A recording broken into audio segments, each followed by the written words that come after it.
listening to the Super Awards Round, the annual award show podcast celebrating the past year of movies, TV, video games, anime, books, and cartoons. Hosted by John Mugiwara JM, Pecco, Jad Peanut, Ollie says, be sure to feed the piece of capitalism. Christine, Put her on my head, please. Rudy, He told him to touch grass and it killed him. and Prince Luffy. Everybody stop! I need to know what the fuck he's doing to that egg. And most importantly, we reviewed nominees from categories created by us, and we all vote to see who the winner is. And this episode's categories include Best Intro, Game Soundtrack of the Year, Song of the Year, Best Use of a Needledrop, and Biggest Failure. Sit back, relax, and enjoy the show. All right, and I believe Rudy has our next category. Yes, so we are talking about the best intros and how when you're watching a show and a movie, the intro can set the tone or it can get you excited, and that's what a good intro should do. So we are going to be talking about, well, we're going to just really be voting. We're going to listen to the intro and then you're going to vote. So first up is Iris Out by Kenshi Yonzu from Chainsaw Man, the movie. Okay, On the Way by Anina the End from Don to Don. Mr. Antenna's TV Time from Deltarune. Yeah. Rollin' Air Raid Vehicle by Limp Bizkit from Devil May Cry. A new entry, A Smile and a Ribbon by Patience and Prudence from Welcome to Derry. How It's Done from K-Pop Demon Hunters. Keka All Right by Kochi no Kento from My Hero Vigilantes. Carmine by Elle Garden for One Piece. Oh Lord by Foxy Shazam. And Reawakener by Lisa featuring Felix of Stray Kids. And due to copyright, we cannot show you these. I will drop a playlist in the description below. So without further ado, for those of us listening, those of you listening, we'll be right back to votes. But for us, let's begin.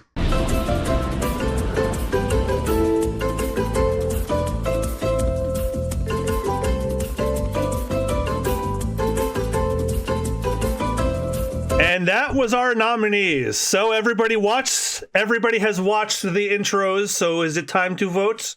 Has everybody made the decisions? Yeah, I go last. Yeah.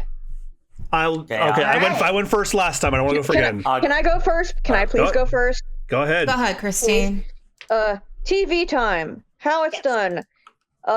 Hero Vigilantes, and the one we just watched. Which one was that? The people that are listening don't know. Oh, sorry. My bad. Solo Leveling. My bad. All right, I'll go next. Peacemaker. Oh, okay. The choreography on that one was incredible. I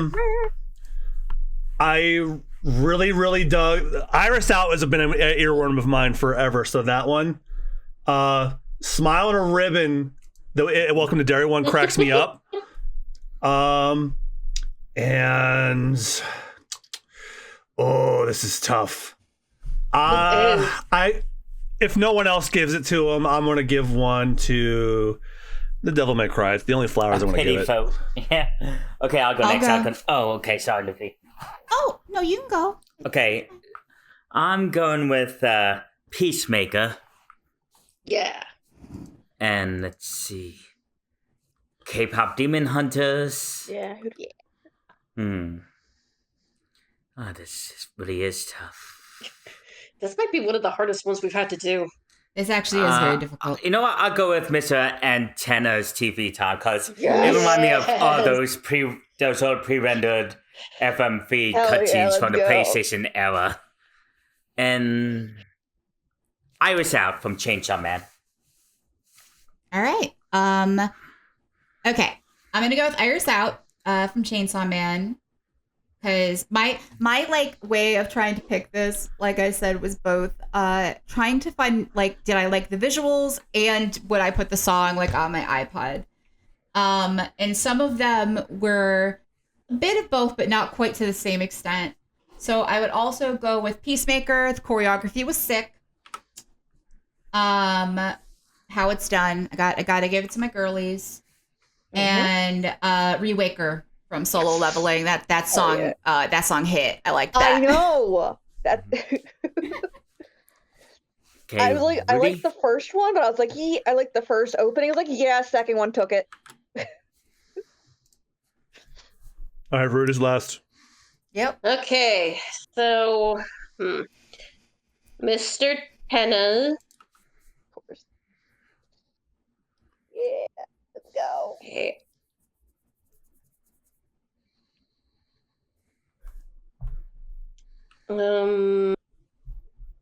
Iris out. How it's done. And oh Lord. Oh, think Lord, we it's- have I a have one three-way more? tie, I think. Oh shit. Oh Lord. Let me Roland. see here. Oh, Roland was your last one? Okay. So, Okay. Peacemaker. There's a tie between Peacemaker, Chainsaw Man, and K-pop Demon Hunters. Okay, let me think. I wonder what's gonna win. So you are a new siren, and you are given a task to lure a boat of sailors to their doom. You have to put on a stunning performance. You get the sailors to not to look at you, and then you need to lure them to you and crash their boat. Which song do you think would make the sailors be drawn to you? K-pop Demon talking- Hunters. I'm I torn. don't have the choreography team for Peacemaker, so I'm going with K-pop Demon Hunters. Man, that's a toss-up between Peacemaker and Chainsaw Man for me. I love the Chainsaw Man song. That's definitely going to be in my head. It is really good, though, I gotta say. But to be fair, how it's done probably Well, has how at least about this? 100 plays on my like iPod right now. So Why don't? How about we spin the question that Rudy just posted? If a siren were to lure you in, what would work on you? it's still It would K-pop probably Demon Hunters. K-pop Demon Hunters for me too. Iris Out would summon me. Austin? Iris Out would make me Go bop with it, but K-pop. I don't know if I. Yes! Oh boy, K-pop gets another flower. Who saw it coming? I mean, this was hard. I This was thought really um, fucking hard. I more thought honest Iris to Out all of the was gonna win. choices. Iris Out. Yeah. I think. I thought that. Yeah. So along with best intro, we have another new category, and I created this category out of spite. Why? Because there's one thing about Jeff Keighley's Game Awards that pisses me the fuck off. He keeps shoving the best music category to the side, and he has this grand orchestra he does an amazing medley for at the end for the Game of the Year, but he doesn't give best soundtrack its due by actually, I don't know, making the audience listen to it to just, see which one deserves it. So you know what? I may not have an orchestra behind me, but I do have video editing skills. So I decided to make my own best game soundtrack category, because one thing that really will bring a game score up for me is the music, because well after I'm done playing the game, I will be listening to the music in my car. And if you accomplish that, you have learned at least 2 score points in my book. So the nominees are for best soundtrack of the year: Clair Obscure Expedition 33, composed by Lorien Testard; Deltarune Chapter 3 and 4, composed by Toby Fox; Donkey Kong Bonanza, composed by Naoto Kubo; Hades 2, composed by Darren Korb; Mario Kart World, composed by Atsuko Asahi, Masa Miyoshi, Takahiro Honda, and Yutaro Takakua; Metroid Prime 4 Beyond, composed by Kenji Yamamoto and Minako Hamano; Pokemon Legends Z to A, composed by, oh dear lord, Minako Adachi, Hiromitsu Maeba, Carlos Ein, Shinji Hosoe, Ayako Saso, Takahiro Eguchi, Hitomi Sato, and Shota Kageyama. And finally, South of Midnight, composed by, and forgive me here, Olivier Deriviere. And I have prepared a reel that I probably can show you, and if it turns out I can't, I'm sorry. So, may I present what our nominees sound?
was my brother, Benji his name. He saw things different, he was my shame. And I said goodbye, I said farewell. I took my hammer, my ticket to hell. He was my brother, Benji his name. He saw things different, he was my shame. And I said goodbye, I said farewell. I took my hammer, my ticket to hell.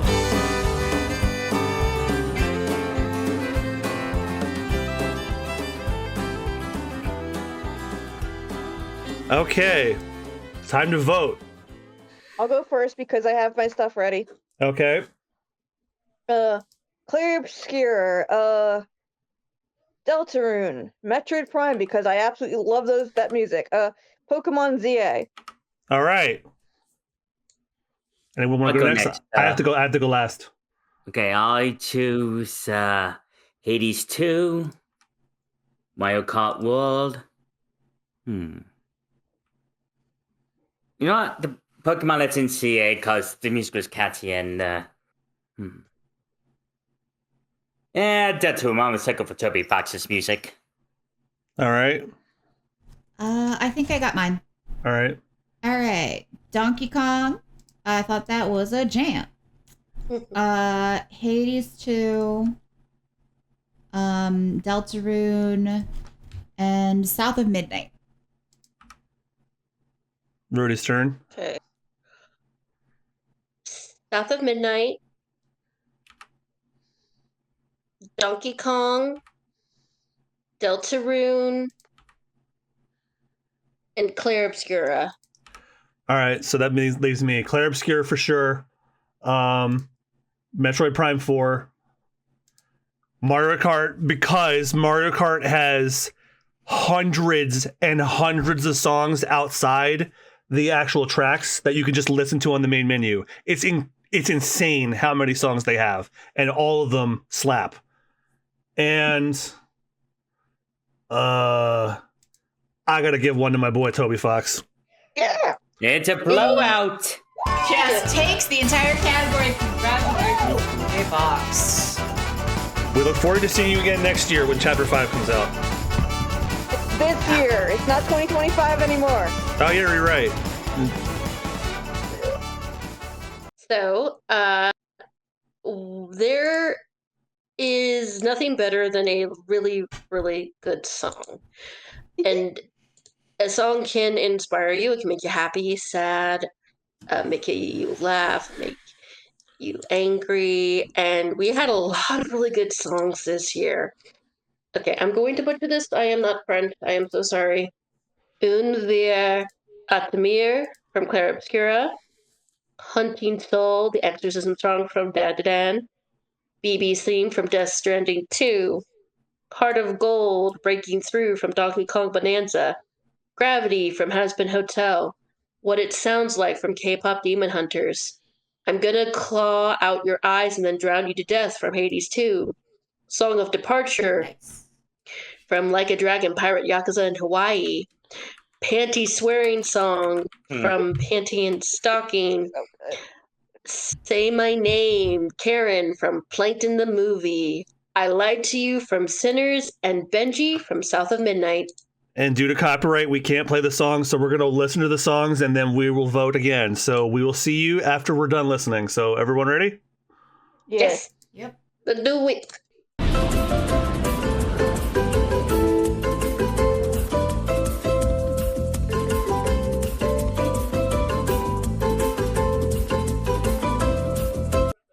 All right. Yikes. Time to vote. Unless anyone has anything to say about the other songs. Nope. No, I got. This was a very difficult choice, but All right. May I go first? I didn't go first last time. Go ahead, John. go for it. All right. All right. Well, vote time. So I'm gonna go first. Un Via Tame is one of mine for sure. Well, duh. Heart of Gold.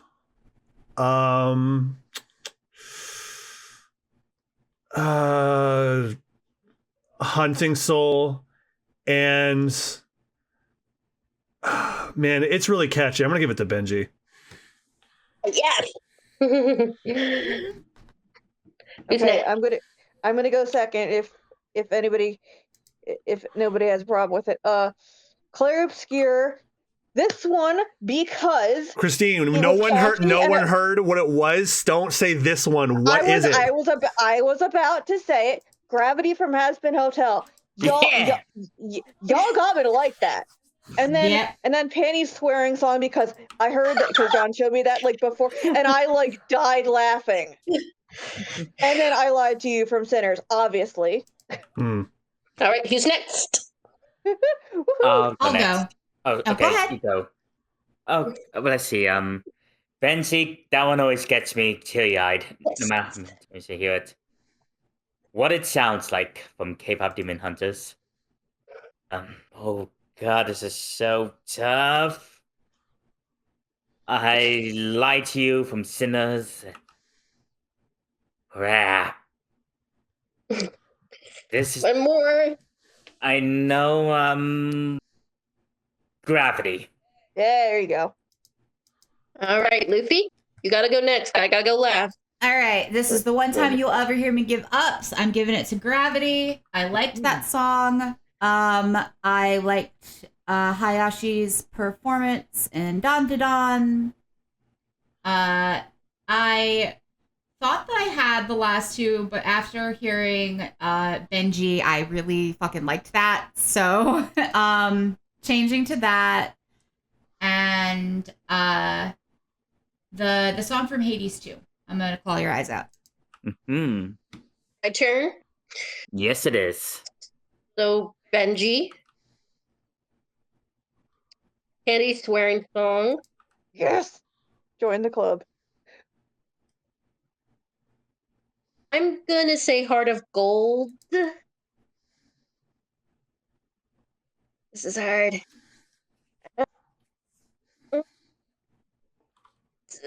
I Lied to You. Oh, that was so hard. I think Benji won. Benji won! Yes! I was pulling my eyes out when I first heard that song. I'm not gonna lie to you. Man, I'm really looking forward to learning the context behind it when I watch Quick question, the Woody, game. when we were playing that song, were you blowing your nose? Cause Me? No, I was asking Rudy. Were you blowing your nose because? Go. It's green. I know. Aw. He's fast asleep. Oh wait, that was the dog. That was the dog. Oh, I thought you were blowing your nose because it was getting you teary-eyed. I Oh was no! The noise you heard was Ruckus snoring. John, you were saying That's what that something. was? What? Okay. Oh. So Benji wins Best Original Song. I really thought K-pop Demon Hunters was going to take it, or maybe Yeah, same here.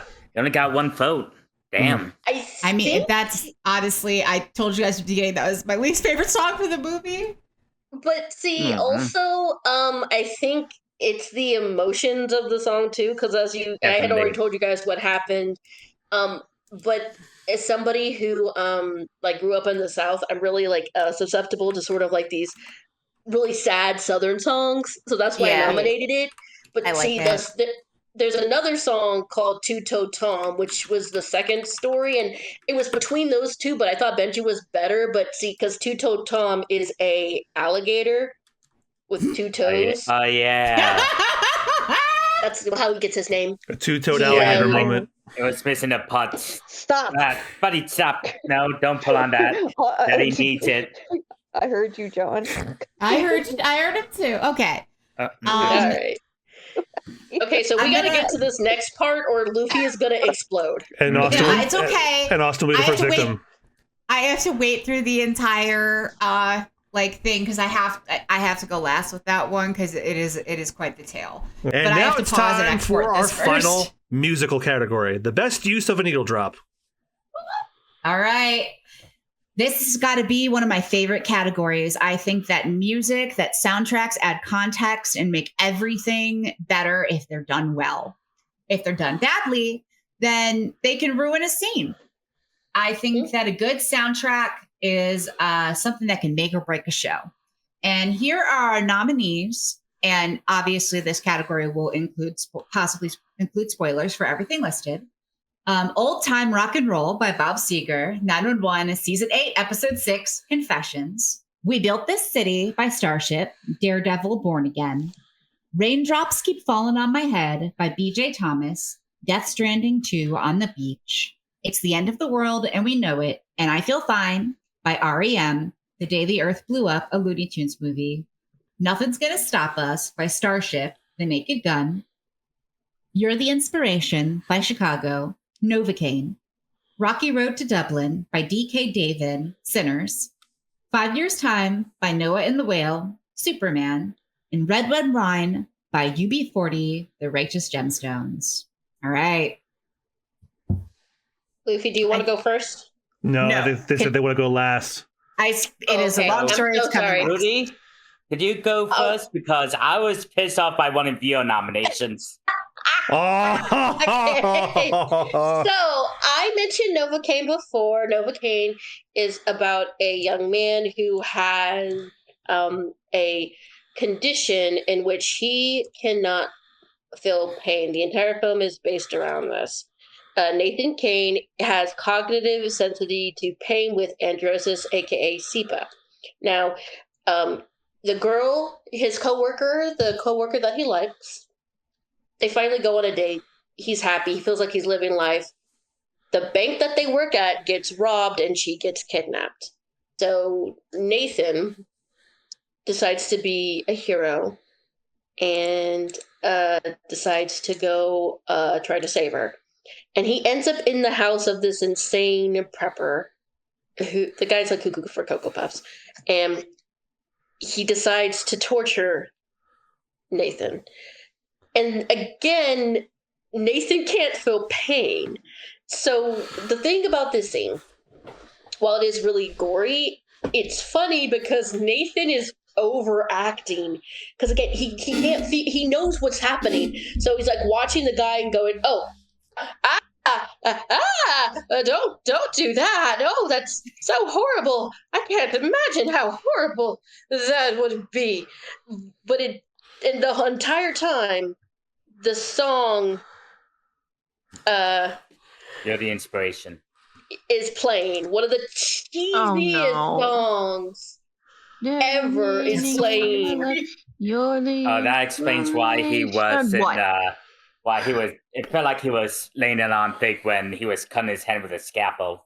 Exactly, because he can't feel that, but he knows he has to get this person to like keep on talking so he can figure out where his girl is. But the scene that really got me was when the guy got a pair of pliers and started playing This Little Piggy with his fingernails, plucking them out one by one. And again, the entire time Nathan is acting like he can't feel this, and it's very. He doesn't stop the act until the guy threatens to take his eyeballs out, and then he tries to distract him by asking him a question. But I remember watching this. I was with my friend, and as soon as the song started to play, I like lost my mind just because it's such a. I'm a person who likes just juxtapositions or stuff you don't expect. Mm-hmm. And so I found this hilarious because, first off, Chicago is such a old band. I did when he got his fingernails yanked out.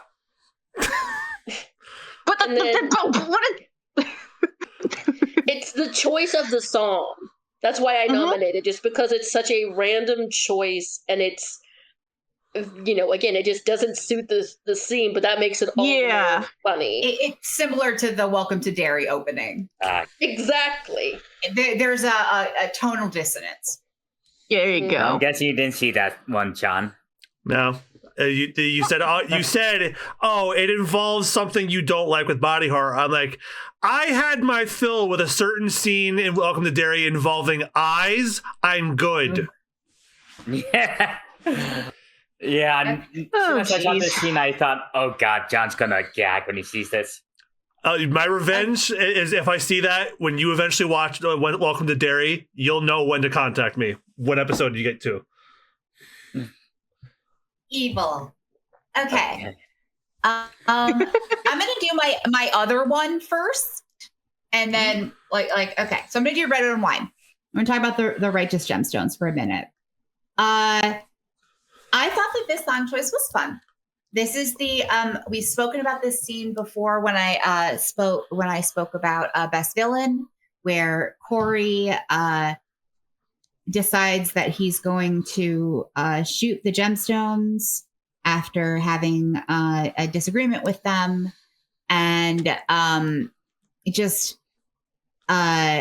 he starts like hunting them through the house in his little Michael Jackson outfit, which he is wearing specifically because it was a gift. They apparently like had them as kids, and while the gemstones gave theirs away, he still has his. And as before he goes, he starts hunting them down in his little ensemble. He flips on the stereo to cover their screens, and Red Red Wine comes on. Oh no! And he basically decides this is a very apt song, and it feels especially apt because in an earlier episode of a flashback, they flipped on. They were like doing karaoke and stuff, and like to the radio and shit. And the next song that came on was Red Red Wine, and like young Corey was like, "Oh my God, I love this song. It's so good." You know?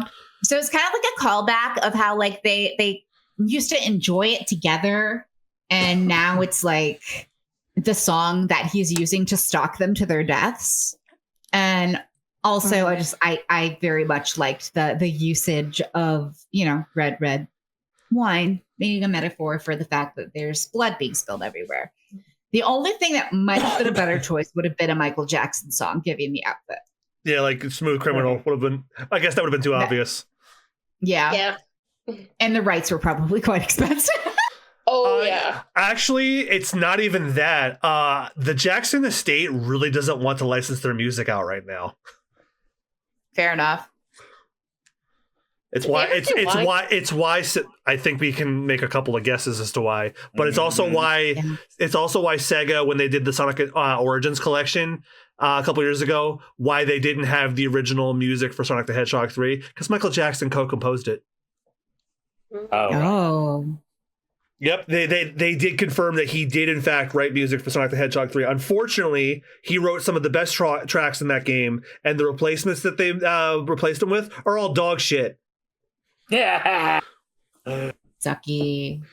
And I feel like this scene would ruin my. I have a personal attachment to the song "Red Red Wine" by UB40.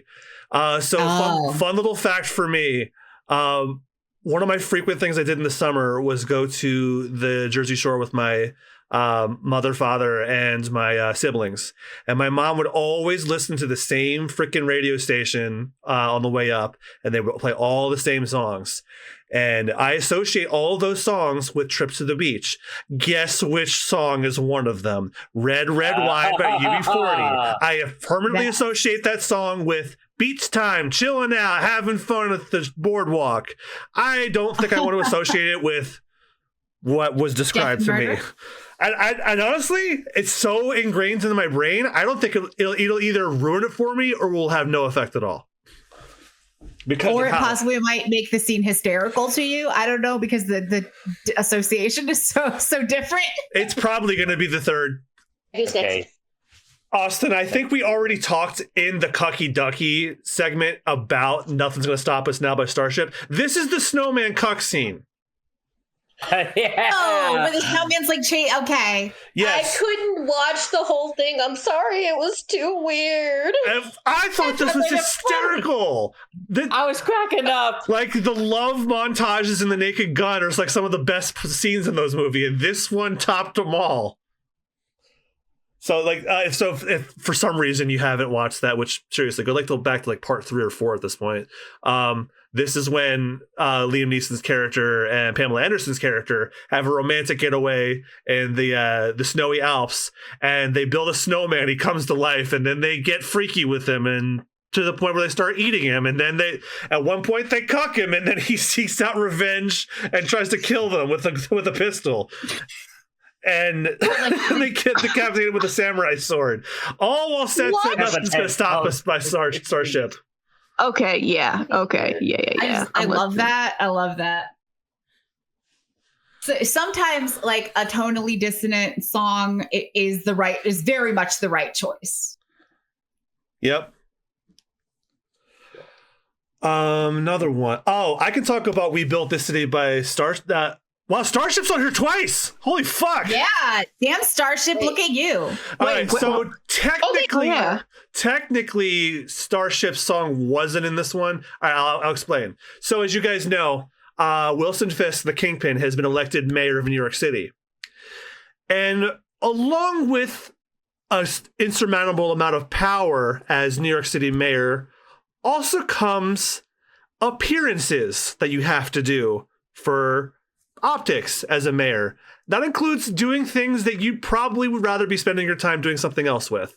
Keep in mind that Wilson Fisk is trying to keep his composure and not go back to his old violent ways. So one of the things he has to do is he has to go visit like a elementary school, and what they do for him is they have the kids all stand up and sing "We Built This City" for him. And he's sitting there looking. He's trying to be polite and not look at his watch, but his trying so hard. His aides are like looking at their watches, like how much longer. And also one of them is also looking at like all the hit piece articles about him, and then they're trying not to make him notice and upset him. So he politely claps for them, applauds them, says that was beautiful. And then the next thing that they have to do is they have to go to the Latvian embassy of New York to pay a visit there, because I think they're going to present an award for him again. And Kingpin is just like done at this point. He's like, all right, as long as I don't have to hear that fucking song again. Guess what the Latvian embassy does? What? They sing the song in Latvian. That's so good! Is it the same song? Yes, they sing "We Built This City" in Latvian as he arrives, and he just looks like he's ready to blow it. So it's the literal next appearance he does. So this song is now his hell. Okay, so little explanation. Latvia is a fictional country in the Latvia. Latvia. Isn't that where Dr. Doom's from? He's from Latvia. Latveria is the fictional country. Latvia is real. That's the country that made Flow. We just watched it last night. Oh, fuck. Way to disrespect the culture, Austin. We love you, Austin. Whiteness is showing. Are you Our apologies to Latvia. Whiter than a ghost ass. Guys, it's like 10 o'clock at night. Let's cut him a little bit of slack. Never. No. We love you though, Austin. I try. We do it from love. Do we? We'll see. We're John. I can come in there right now. We're friends. Only friends can give each other shit like this. It's the unwritten rule. Yeah, nobody else can talk to Jad this way. We can because we love him and we're his friends. Yeah, I catch any of you in the comments doing this along with us. I'm gonna kill you. Oh yeah, if I find anybody's being mean to Jad, you're gonna wake up with no toes. Wake up with no toes. I didn't think this conversation was gonna come up from fucking "We Built This City." Okay. Let's move on. All right. I really only have one more nomination. It was from "Raindrops Keep Falling on My Head" by B.J. Thomas. Yes, please. So this appears frequently in Death Stranding on the Beach. In fact, I think it's one of the first songs you hear after the intro is over. Sam is playing it on the radio while he's making breakfast for himself and his baby. And it's when Fragile arrives. You also get to listen to this song on the radio as you're making deliveries. Yep. Okay, so can I just say something about this scene? So there's an alarm that starts to play, and he's like looking for a way to protect himself. He grabs a frying pan, and I'm sitting here like, who do you think you are, Rapunzel? Cast iron. Yeah, I mean, what is he gonna do with that? I've seen this guy take a soldier over his head and spin him like a pizza. I think he'll improvise. Yes, that was beautiful. I can attest to that. I watched him do it. Yeah. Also, pizza. Hey, come and get your pizza, or whatever the line is. That's what it was. Like when you max out your relationship with the pizza chef, he teaches you how to do the spinning pizza dive, where you literally do like a corkscrew dive into a guy, and then you pick him up and you spin him like dough over your head and slam him on the ground. It's beautiful. That's awesome. Funnier than any Yakuza Heat action I've ever seen. Anyway, my favorite usage of Raindrops Keep Falling on My Head is later when remember our trio nominees, Rainy, Tomorrow, and Fragile. Rainy is brushing Tomorrow's hair, and they're singing it together. So it's a really cute scene. And I don't know if this is made better or worsened. Sam walks by, he starts singing it too. Oh, He is not on key at all. He doesn't know that's his daughter or anything. That's just, it's both like heartbreaking and bittersweet. But I thought it was funny personally because he just randomly starts singing it and he gets one of the keys wrong, and they giggle to themselves about it. Of course. Well, that's cute. It's also kind of it's one of those tonal dissonance things because like as raindrops keep falling on my head. This is rain that kills you. I don't want to hear that song. like the rain, or as it's called in the game, Timefall. It ages and decays anything it touches. So that's like a horrifying dissonance to me. Mm-hmm. That's a good choice. That's a good song choice for that. I like that. Yep. Austin, I'm fully assuming you're the one who nominated the Looney Tunes movie. It's the End of the World as We Know It. I think so. Yeah. Oh, yeah. So, basically, as the people are controlled by the bubblegum mind virus by the alien, and Petunia and Porky set out to stop it. Petunia, no, wait, it was Porky who has like a bug spray filled with the stench of rotten eggs to make people barf at the gum, and Petunia, with a flamethrower, just burns the gum. And it's all, and we see it progressing with the alien and just getting anger as more and more people are freed from the hive mind. Mm-hmm. And to the point where the scientist he's mind controlling, he just picks him up and whacks him against the screen. And it's hilarious. I watched this scene and it was done really well. I like it. Oh yeah, it was well animated. It was some fast-paced gags. Yeah, it's a bit of an overdone needle drop, but I thought here it worked. Mm-hmm. I was about to say this. It's a pretty common needle drop, but honestly, it's also a fairly iconic one, especially like for things like movies that have to do with alien invasions. I think that didn't the shitty Chicken Little. Yeah, they did. They used. I don't know if they used it in the movie, but I definitely remember they used it in the trailer. Makes sense. Like needle drops in trailers are a common thing. That's true.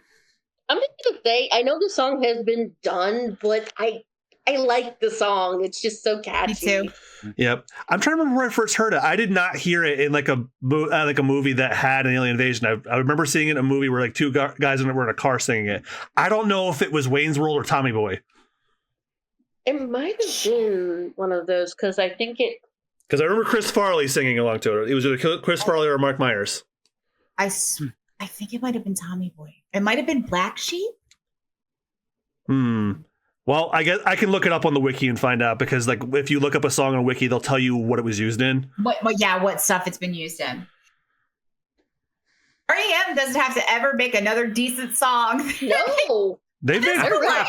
Yeah, they've made other songs besides this that I actually really enjoy. But yes, I joke. It doesn't tell me. So. I think this was another one I nominated. Let's see, Rocky Road to Dublin. Yes. I mean, honestly, anyone can take credit for this one. Is that the song? The song in the field. Yes. I hope so because I freaking loved that. Yeah, it's an Irish. Yeah, when Remick.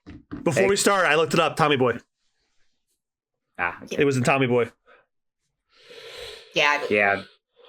This was a ridiculous scene. Like, Remick basically got nearly everyone at the juke joint under his control to have them turned. And of course, they can't go into the juke joint without getting invited. So what does he do? They have him join him in an Irish jig, singing "Rocky Road to Dublin." So good. And this was like the best villain song I've heard in a while. Yeah, not gonna lie, I cracked up a bit at this. I thought it was gorgeous. I really liked the filming, like the way that things were filmed in the scene, because we got like the cinematography and the lighting in particular, because I liked that we got like glimpses of the other vampires, but they weren't like fully in light or anything. And they were really mostly emphasized by like the reflective feature like in their eyes. And I don't know, I've watched it multiple times, and this scene's a banger. The song's a banger. I've watched that scene more times in the movie, I think. Like, boy. I have a thing about Irish music. I don't know why. I've always really liked it. And there's something, I think it's just about the excitement about it. But see, somebody was saying, hang on, let me see if I can find the comment, that like as this song, okay, I don't think I've ever seen anyone mention that Remen's song starts out with a purely Irish folk sound, and as it ended, the background vocals begin to incorporate gospel type inflections. And it kind of does, like, as the song continues. I think it's because, you know, most of the people that are now vampires are Black. They're adding into it. And I think that's kind of why the scene works so well, is because we see the vampires excited in their own way. I really like the guy who does Cornbread is really getting into it. It's just, it's not really like a scary song, but like it's the scene, what's happening, the way it's being sung. It just gives you chills. Yeah, I think that part of it is like, to contrast it with "I Lied to You." "I Lied to You" is a mesh of Black culture and Black music throughout the ages, and I feel like "Rocky Road to Dublin," especially since, like, as you noted, a lot of the vampires are Black. It's like it's almost like they're being assimilated by a white culture into like a white song representationally. And I think that Irish dancing is also really cool, and I'm very like I think it's really cool that they made it menacing. I've never thought of Irish dance as a menacing form before, but they managed it. But it works. Yeah, I have a little bit of bias because I have Irish on two sides of my family, so I was predisposed to like this scene anyway. I have Irish on one side, so I feel you. Yeah, it's like I really wanted to start doing the jig. It was just it's infectious. I wish I learned it. And the person who sings it, Dakey Davins, did a really good job. He's got that Irish in him, the passion. You know, I've talked about, like, this is a big thing I've noticed about music. If the singer is not into it, not into it. Oh yeah. Gotta have passion. And I think that's sometimes why, like, I can even like really, really cheesy songs like in kids movies and stuff, because like if the actor's putting their whole pussy into it, then I'm into it. Yeah. And see, the thing is there have been times where it's like the singer is not the best, but their passion makes the performance. I will say, like, Bob's Burgers, like the singers, like the actors are not fantastic singers, but I love all the music. All right, we have two left. The next one is the one from Superman. Yeah, who nominated 5 Years Time? I think I did. I did. I wanted to nominate this one, but I never bothered looking up what the song was and who it was by. Yeah, this was the song that plays the Mr. Terrific's fight against LexCorp soldiers on the beach. Oh yeah, that James Gunn classic. Yep. Mhm. Wait, what was this? There's always one. Yeah. Yeah. A friend of mine, and another someone who's a big comic junkie, he actually says this was a surprisingly appropriate fitting song for Mr. Terrific, mainly because the song's about a guy reminiscing spending and summers with his wife, and apparently Michael Holt, Mr. Terrific's real name, was inspired to become a superhero after the death of his wife. Oh. Yeah. Right. Mm-hmm. Wasn't it like just some like rare illness or something? Let's see, what was it about? Because I looked up the wiki while we were watching it because I was like, who the fuck is Mr. Terrific? I must know at this moment. You and everyone else who saw that movie. Yeah, but that's, another one of James Gunn's things is like taking like more obscure characters and breathing new life into them. Yeah, and I love him. Mr. Terrific it now has had a major role in the DC Sonic crossover. That's awesome. He's not on the cover, but he's in like the second half of the story. It's really cool. Yeah, I also thought the choreography in that scene was really great. The fighting choreography contrasted to the song. It was really well done. Hours one continuous shot. Yeah. Like as it like whirled around from Lois's like POV. And I don't know, I really liked it. So I looked it up. Apparently his wife and unborn child were killed in a car accident. Oh. It not only depressed him deeply, it turned him into an atheist.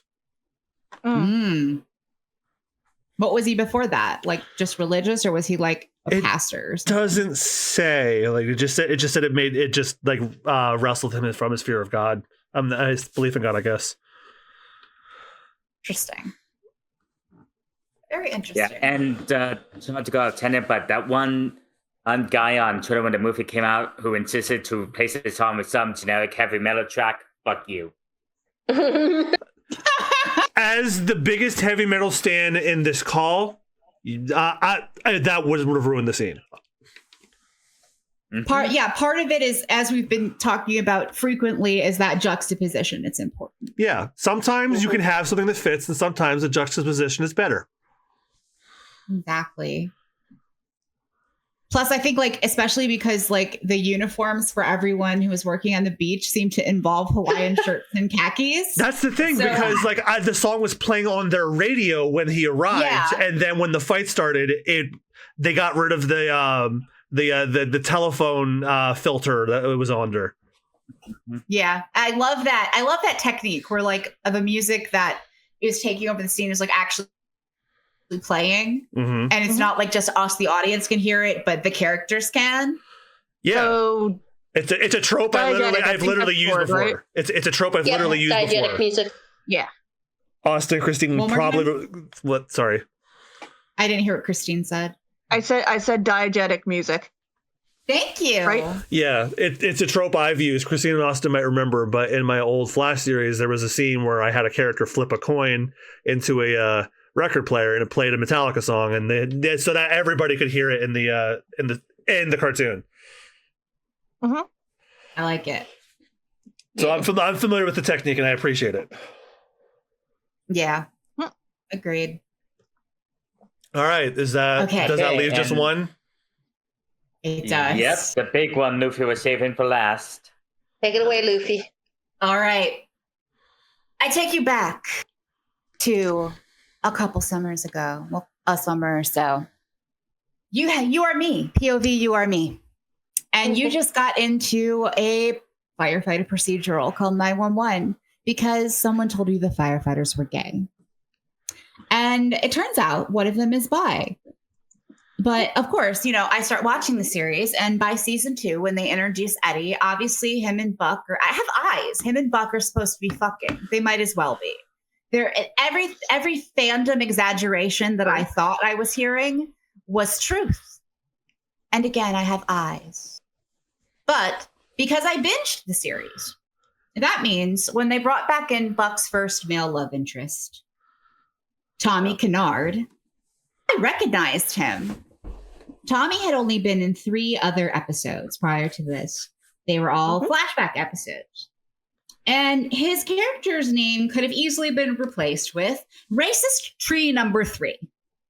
Because the only meaning of his existence was to play backup to the prior captain of the 118, Gerard, who is a out-and-out bigot. And we saw him berating and treating Hen and Chim like shit.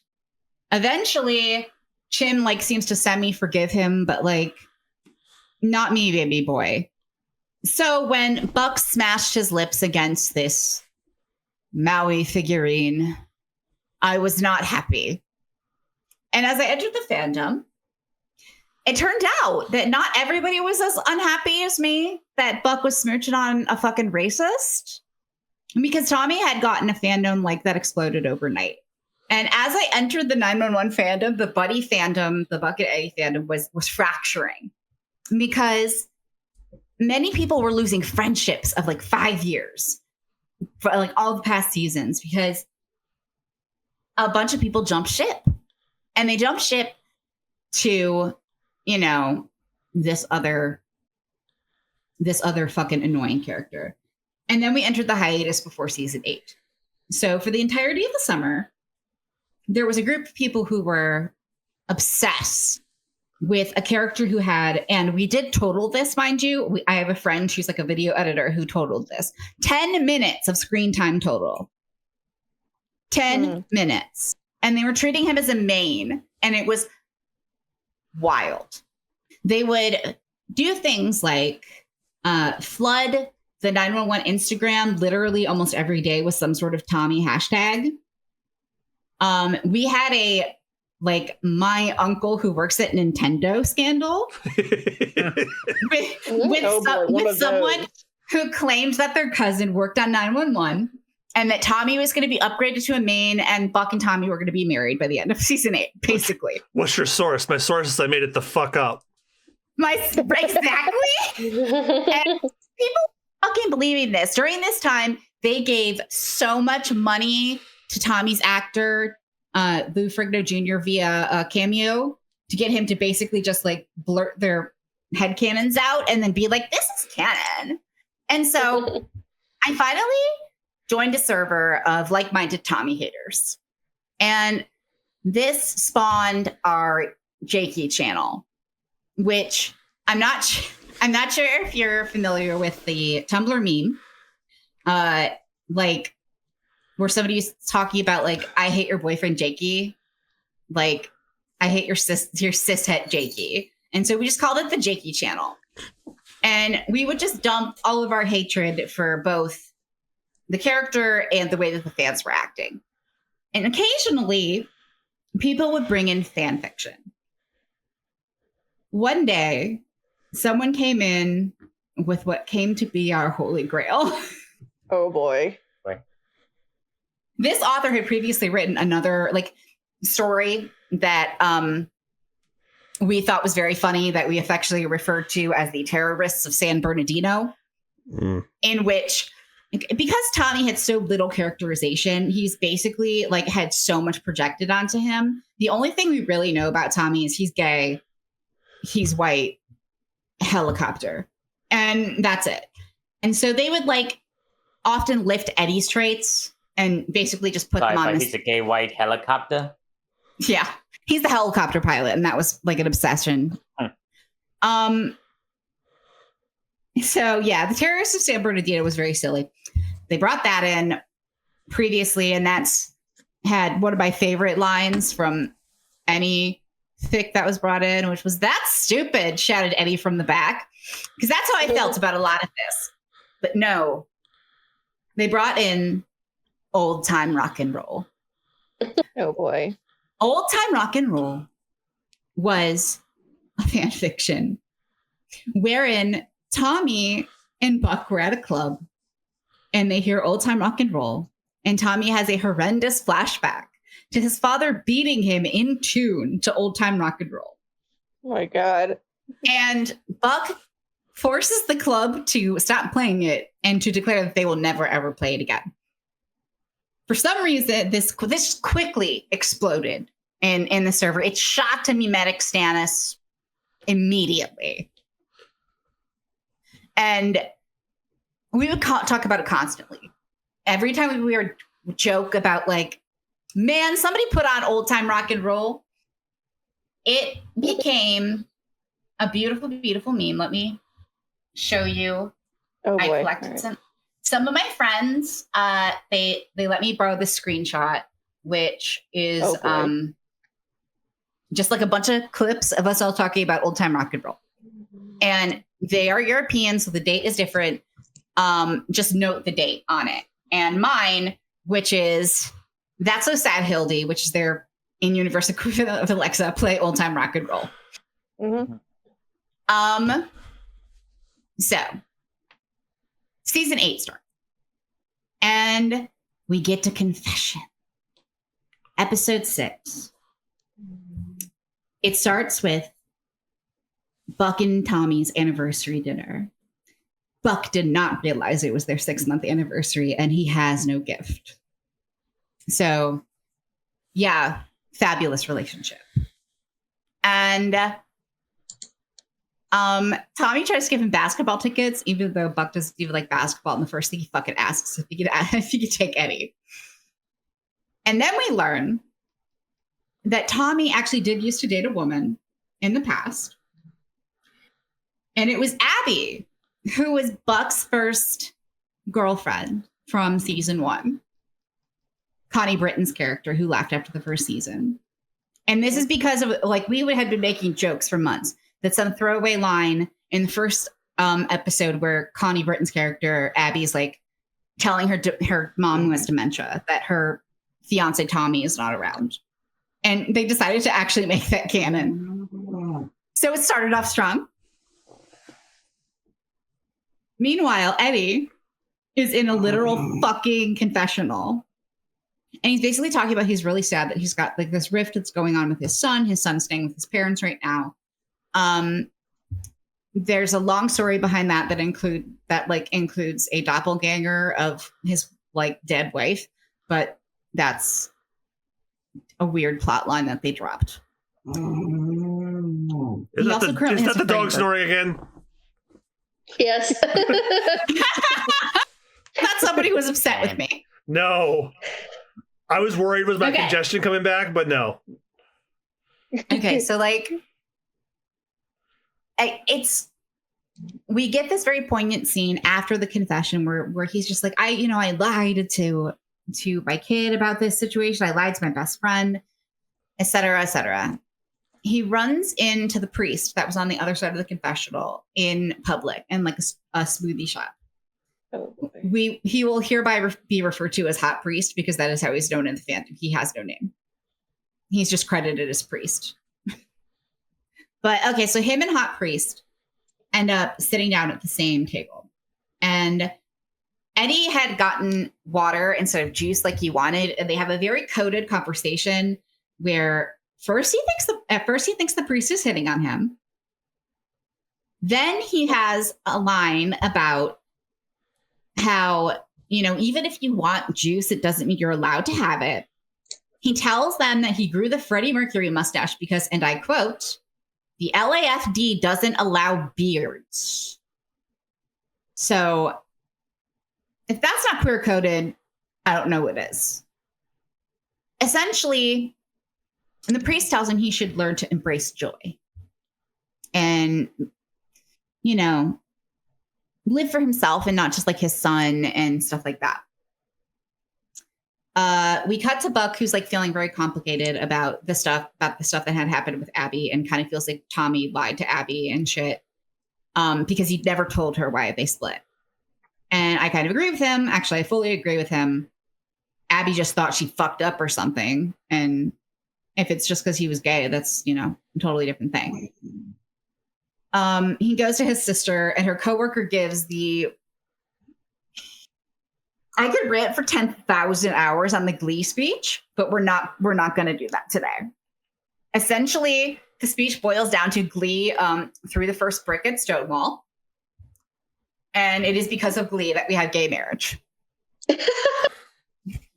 So Tommy, growing up in a pre-Glee world, that is the phrase that is used, a pre-Glee world, was obviously going to be more like homophobic and outwardly and stuff and hide his sexuality.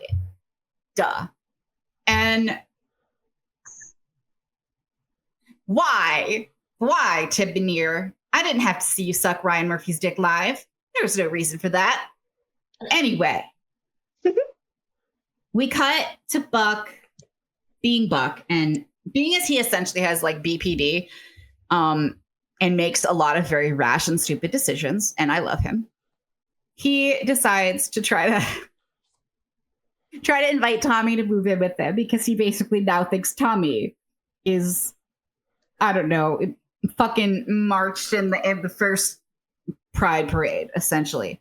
And Tommy, thank God, breaks up with him and tells him, look, Buck, I might be your first, but I'm not your last, before walking out. So the chat is going insane at this point.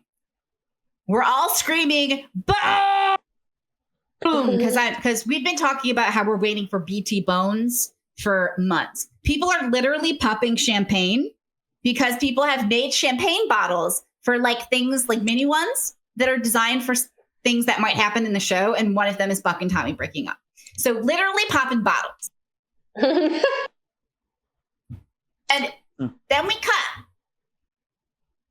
to an internal scene at Eddie's house. And Eddie shaves off his mustache. And then what do we hear as he slides into the room with no pants? No.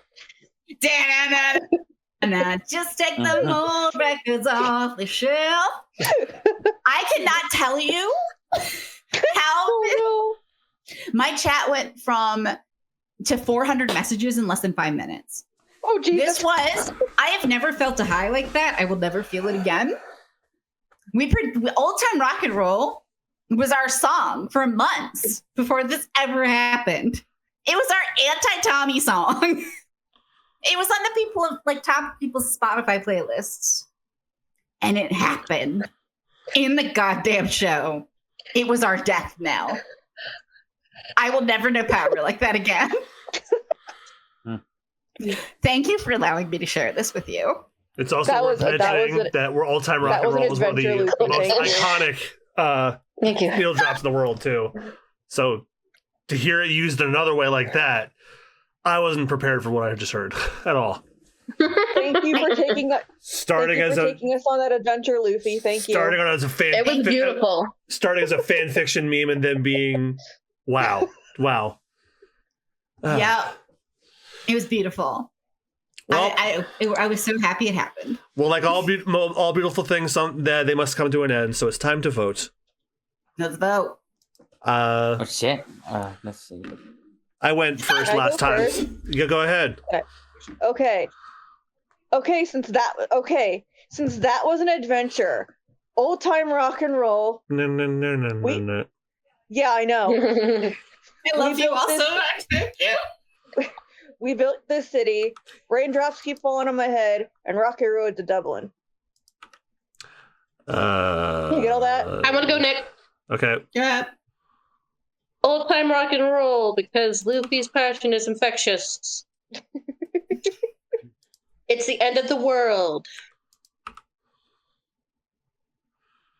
You're the inspiration, and Rocky Road to Dublin. All right, I'll go next. I'm gonna go with Rocky Road to Dublin. We built the city because I just loved being double tap with the same fucking song when you're just done with the world. I'm gonna give one to Red Red Wine because I have a personal connection to that song. And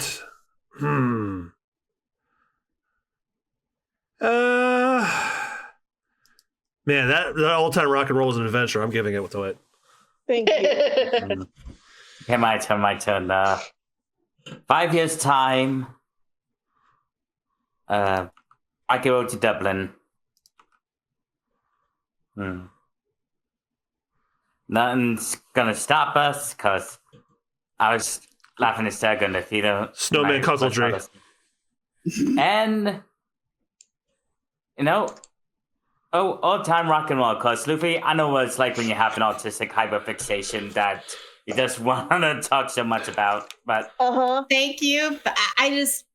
I told people in my 911 server that I was going to get to talk about this particular incident today, and every single one of them was like, "Give me a link to the podcast." When I just posted, I need to hear you speak about this to people who don't know us. Probably in February or something.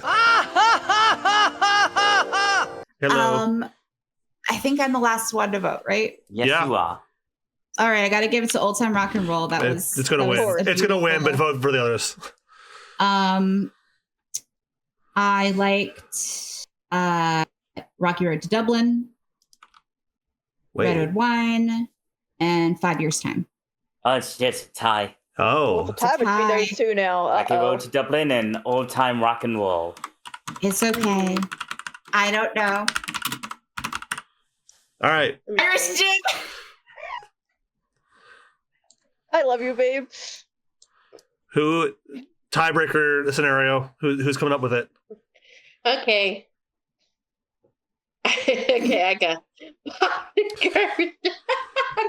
Okay. So you are walking down the road as you do. You're on the way to buy yourself something to eat, but all of a sudden the ground opens up and out comes the devil. The devil. Hello. I will give you a golden fiddle, but you'll have to beat me in a fiddle playing contest. So which song do you play to beat him? Old Time Rock and Roll. Yeah. Yeah. Old Time Rock and Roll sounds like it's less complicated to learn. Okay, I guess it's Old Time Rock and Roll. Luffy is happy beyond belief. Your friends will be happy. I just wanted to share this story with all of you. I'm really glad you did. Thank you very much. I'm very glad you did because it was an adventure. Thank you. I was not expecting it at all. Oh my god! I wasn't expecting like an in fandom meme became validated. That's a Cinderella story if I ever heard it. Mm-hmm. Yeah, months after we found it. All right, we're coming down to the wire here. We have just one more category to discuss and vote on. And this is the segment where we get to the people who are getting a reward for not achieving something. This is the biggest failure. And Austin, I'm letting you host this one. Failure. It's a word everyone is afraid of.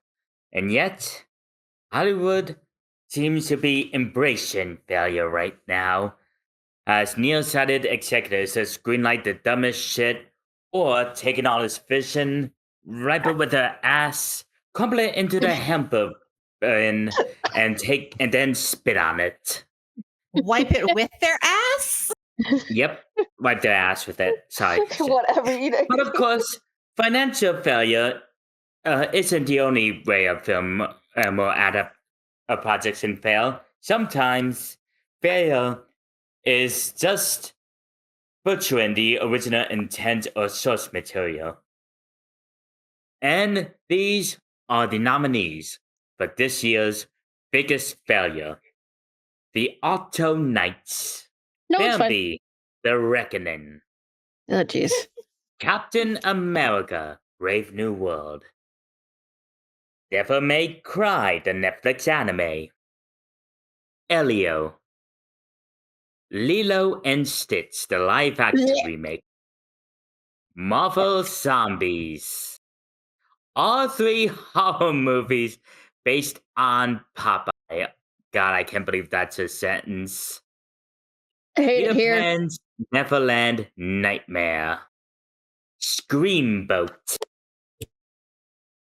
Snow White, the live-action remake. And finally, Tron Ares. Who wants to go first while I go get a picture for Peter Pan? Okay, so I'll go with the first one I nominated, the Octo Knights. So you're probably wondering, what the hell is this? I am. Yeah, no one's ever heard about it, and for good Okay. sorry. So, from what I'm understanding, this is supposed to be a biopic, but I'm not sure Yeah, who it's it's a supposed bio. to. Give me one It's a sec. crime drama bio. Yeah, but this film, despite so it was directed by Barry Levinson, who's known for Rayman, The Natural, Good Morning Vietnam, Bugsy and Wags the Dog. He's sort of known for like period pieces. So The guy there's behind also Good Morning Vietnam. Jeez, how the mighty have fallen. And it was written by the Yeah. guy who wrote Goodfellas, Nicholas Pileggi. So The here's the mighty thing. have fallen. Yeah, it seemed like it should have worked, but it also seemed like it was stuck in production hell for years because this film grossed $9 million worldwide and had a budget of 45 to 50 million. Okay, so this is it's a biopic about like a specific turnover in control in the mafia, specifically about Vito Genovese and Frank Costello. That's who it's a biopic of. These are rather prominent members of two warring gangs. Okay, so why was this movie made? Well, because apparently Warner Brothers president David Zaslav is personal friends with one of the executive producers. And despite all the warning signs that crime dramas don't attract moviegoers these days, and despite some the film executives advising Zaslav not to put so much money into it and maybe just have it go straight to streaming instead, Zaslav decided to give them $50 million and a theatrical release, despite all the telltale signs. They might be in the same gang. I have no fucking idea. The mob was so goddamn vast.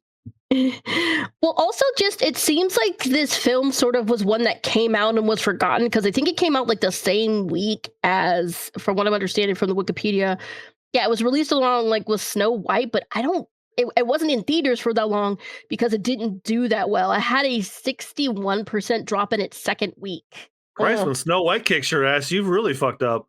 Mm-hmm. And for some reason, they decided to have Robert De Niro play two different characters as a gimmick. So they tried to pull a Lindsay Lohan, but it didn't work. Well, I wouldn't call it quite a Lindsay Lohan because they're not supposed to be related. Oh, okay. But I didn't even know like this was coming out. I never saw a trailer. I never, obviously this was marketed bad. Yeah. So part of its failure, I think, was a mix of things. Because, I mean, you have two extremely talented people in Hollywood working on this, but from what, like, Zaslav did, but also, like, no advertising it, I think just really killed the movie. And it seems like, while Robert De Niro did okay, they're, like, they're saying it's not, like, his best work. So it's just kind of a miss. So how much did this film cost, and how much did it make? It made $9 million worldwide. It was estimated to cost 45 to 50 million. Jesus Christ! Yeah, that's bad. They didn't even make like back half of the budget. Jeez, like maybe a fourth. Oh, geez, dude, the next one did even worse. Who's our next one? Reckoning. Yep. Okay, so I guess we got to give a little bit of context since apparently there is no creativity left in the world. A bunch of people are taking popular stories from the public domain and turning them into horror stories, and most of them are from the same guy, a guy named Rise Fake Waterfeld. Me and Jad had the displeasure of watching Winnie the Pooh, Blood and Honey. Thankfully, it kind of seems that everybody is tired of this. Like it came, and now the appeal of it is disappearing. But the most recent, he had two this year: Bambi the Reckoning So technically Bambi was based off a book called Bambi: A Life in the Woods. But most people know the Disney version. So Yep. This film, it kind of sort of made back its budget. It had a budget of $250,000. It made $534,000. But that's not not as much as the last films did. Jeez. Yeah, that's not that good, actually.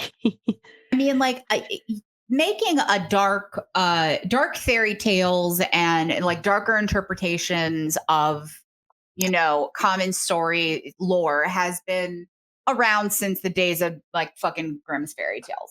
But there's doing it right, and there's whatever the fuck is happening right here.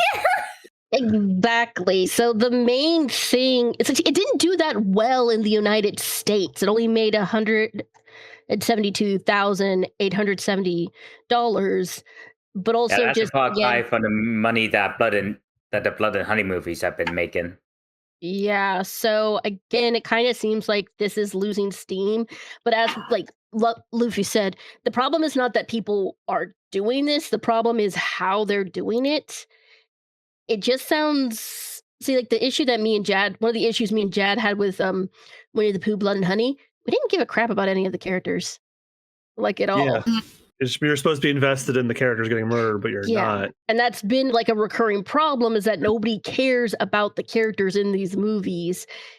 And also I don't know, I think like making a deer be a killer, I find that just a little stupid. I mean, you could, but the way they do it is like its face is all bloody. It's got like jagged teeth. I'm kind of a fan of it's mutated from a toxic waste pollution. Again, with the mutants. What is with this dude and mutants? I'm sorry. I feel like part of the issue with like slash like that is actually a common like problem with a lot of slashers, is that they don't get you attached to the characters. They're just kind of like a roster of bodies to, like grind through. And you're supposed to really only care, I guess, about the killer. But that's true. But the thing is, nobody cares about the killers either. They're not. It's just the whole thing is, hey, this is something from your childhood that's dark, and that's like it. Oh no, I meant that I think that's ineffective. I think you need to care about the victims. I need to give a shit about, Sidney Prescott and stuff like that. Like, it'll become sweeter when they succeed and survive. Yeah, or more tragic when you lose. Oh my god, this film has a 63% on Rotten Tomatoes. Man. That's actually higher than I thought it would be. Higher than the past film, certainly. You mean to tell me this movie's not about Bambi getting revenge for the death of his mom? No, I would have loved that. Into mutant. That's a fucking brilliant idea. Yeah, that would be interesting. Like, because people have been joking for like almost a century about Bambi's mom dying being like one of the saddest moments in film. Why didn't they go for that? Yeah, I would prefer if Bambi just like put a Rambo, went on a hunt for revenge against all the hunters and killers in the forest. Yeah, pulled out a 12 gauge, even though he has no opposable thumbs. I mean, like, gore them or whatever, but it would be really fun if like he, I don't know, got sentient somehow and like started stalking in their houses and shit. And the only thing that would make it better is if while this is happening, they do a cover of like the opening song from the original Disney movie. Love is a song that never ends. So here's my thing. I think if they had maybe made it a little goofier, maybe more campy. Yeah. Get it. Add a little camp. Like, my favorite horror movie is Killer Clowns from Outer Space.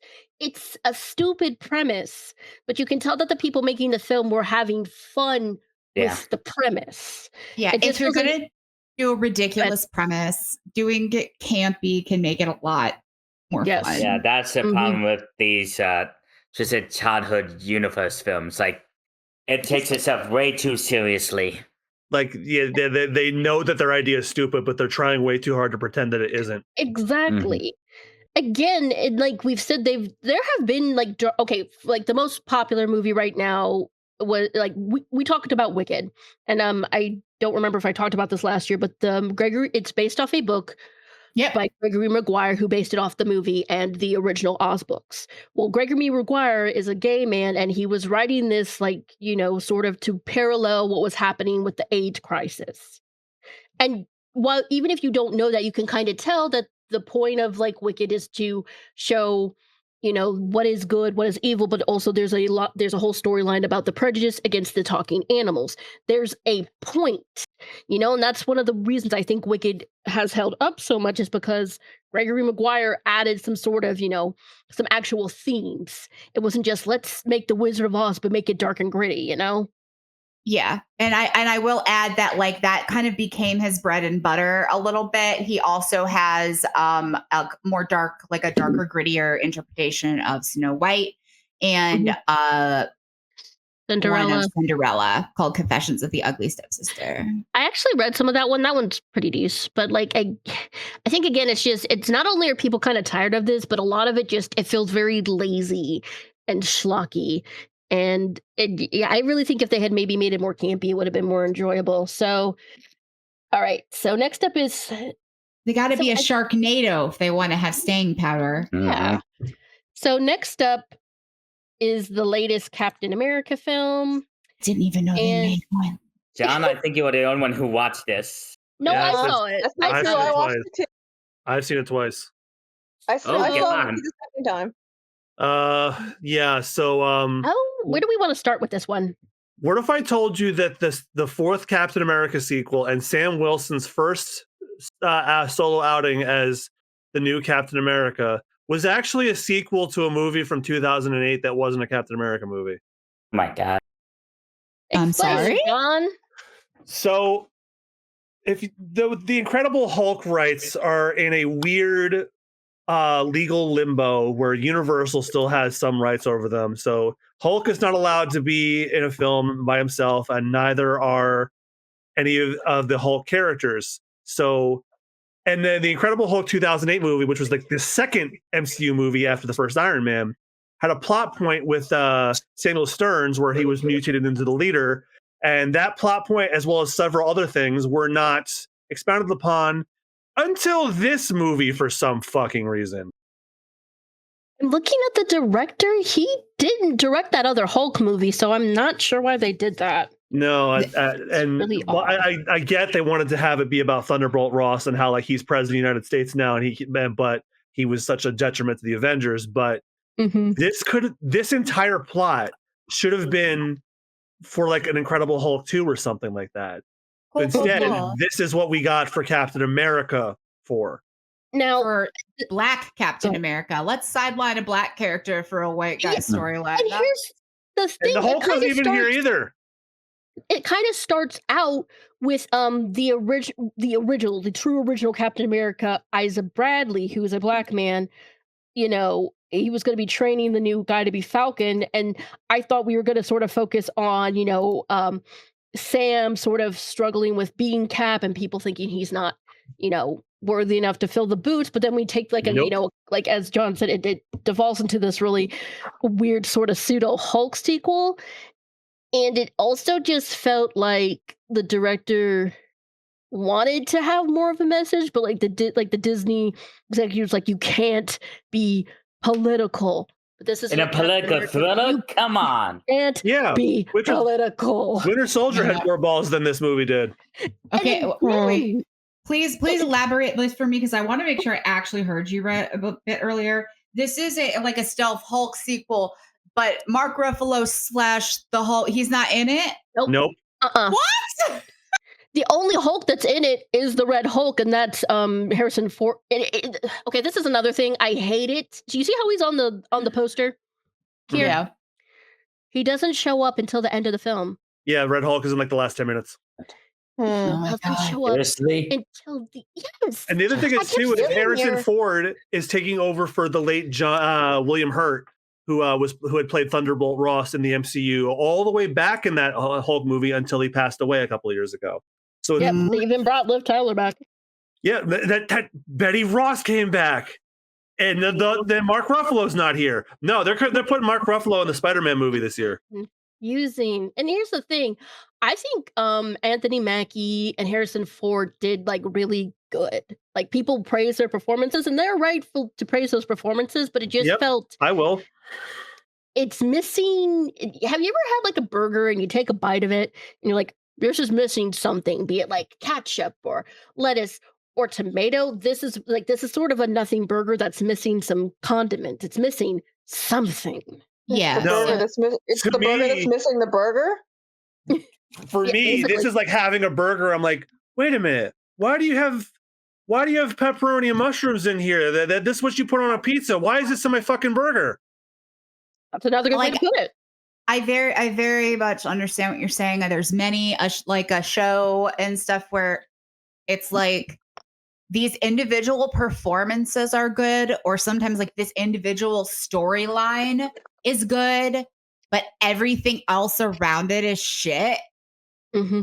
And like even the best actors can only do so much with a bad story. And it's not even a good follow-up on the whole stuff from The Incredible Hulk. I would almost forgive it, like if it was a payoff after 14 years or so, but it wasn't. Like if you were here for Cap, the Sam Wilson as Cap, Trick walk out disappointed. If you, for some reason, are here for the continuation of the Incredible Hulk storylines, you're also going to be disappointed. This movie wasn't for anybody. Yeah, and also the guy who played, what is he called, the leader? Yes, the leader, Samuel Stearns. That's Tim Blake Nelson. He's fantastic. I love him. He is a really good actor. Because he's in one of my favorite films, Oh Brother, Where Art Thou? I felt like he was wasted in this. You get like probably one of the best like sort of character actors of our time, and just it felt like he was just there. You know? And also they changed his design from way too much from like what the leader looks like. We saw his head grow like he works at the library. Why are we making his head like a bubble alien? Like it's like there's concept art of him looking more comic accurate. It's like, oh no, it's a political thriller. It has to be serious. Motherfucker, your movie ends with a giant red man. Yeah, this is a comic book film, but also the Red Hulk destroys the Rose Garden at the end of the movie. You've lost realism a while ago. We've lost the plot, but also like the film itself wasn't technically a failure, I guess. It made enough money back, but out of all of the MCU movies this year, I think it performed the worst. Yeah, I agree. Yeah, I'm also looking at. Oh, sorry. No, go ahead. I'm also looking up. Apparently, it went through like 6 months worth of reshoots from May to November of 2024. It shows. Jesus. It shows. That's a shit ton. They must have either cut some like storyline or something happened. There was the other thing too. One character was supposed to be playing one of the agents was originally a character from the comics who was like, she worked for the IDF. And considering everything going on right now, they had to change that. It's like, oh no, she's just a Red Room survivor now. I'm like, well, that wasn't addressed in the movie either. I prefer that actually. I'm actually kind of surprised they did change that, considering like I would expect Marvel to suck his real dick, but whatever. There was a big boycott when that came out, so they probably remember that. Yeah, so they had so like it made I think 415 million. So it's not a hit, but it's not a major loss. But like it kind of just, it was middling. They dumped it on Disney Plus pretty quickly. I guess the other question is like financially, where does it sit like within, the DCU, the MCU itself, because like in comparison to its other films. Yeah, Thunderbolts didn't do too well too, but not for the same reasons as this did. The Thunderbolts just had very poor timing. All right, so John, do you want to go ahead and talk about Devil May Cry? I was actually really looking forward to this show. I really was. Like, I loved the Castlevania show, and I thought that was pretty stellar. As somebody who had never played a Castlevania game in his life, I thought that was pretty good. So I thought, okay, same guy behind that is going to do a Devil May Cry show. This is going to be good. Because I've played every Devil May Cry game except for 2, because everyone says stay the fuck away from 2. And I'm choosing to believe them on that one. And I thought, okay, we've got Johnny Young Bosch playing Dante. It's weird that it's not Ruben Langdon. Also, actually, no, it's not that weird because Ruben Langdon is a COVID denier. Ew. But Johnny Young Bosch plays his nephew. What the fuck? Oh, whatever. It's Johnny Young Bosch. He'll do a great performance. And he did. Where I draw the line is that this film is not adapting Devil May Cry in any respect. They turned this into a 9/11 bad Bush allegory story. Jesus Christ. Which had Why? Those themes are not present in the original games at all. You were literally playing as an anime pretty boy with a sword and guns and shooting demons.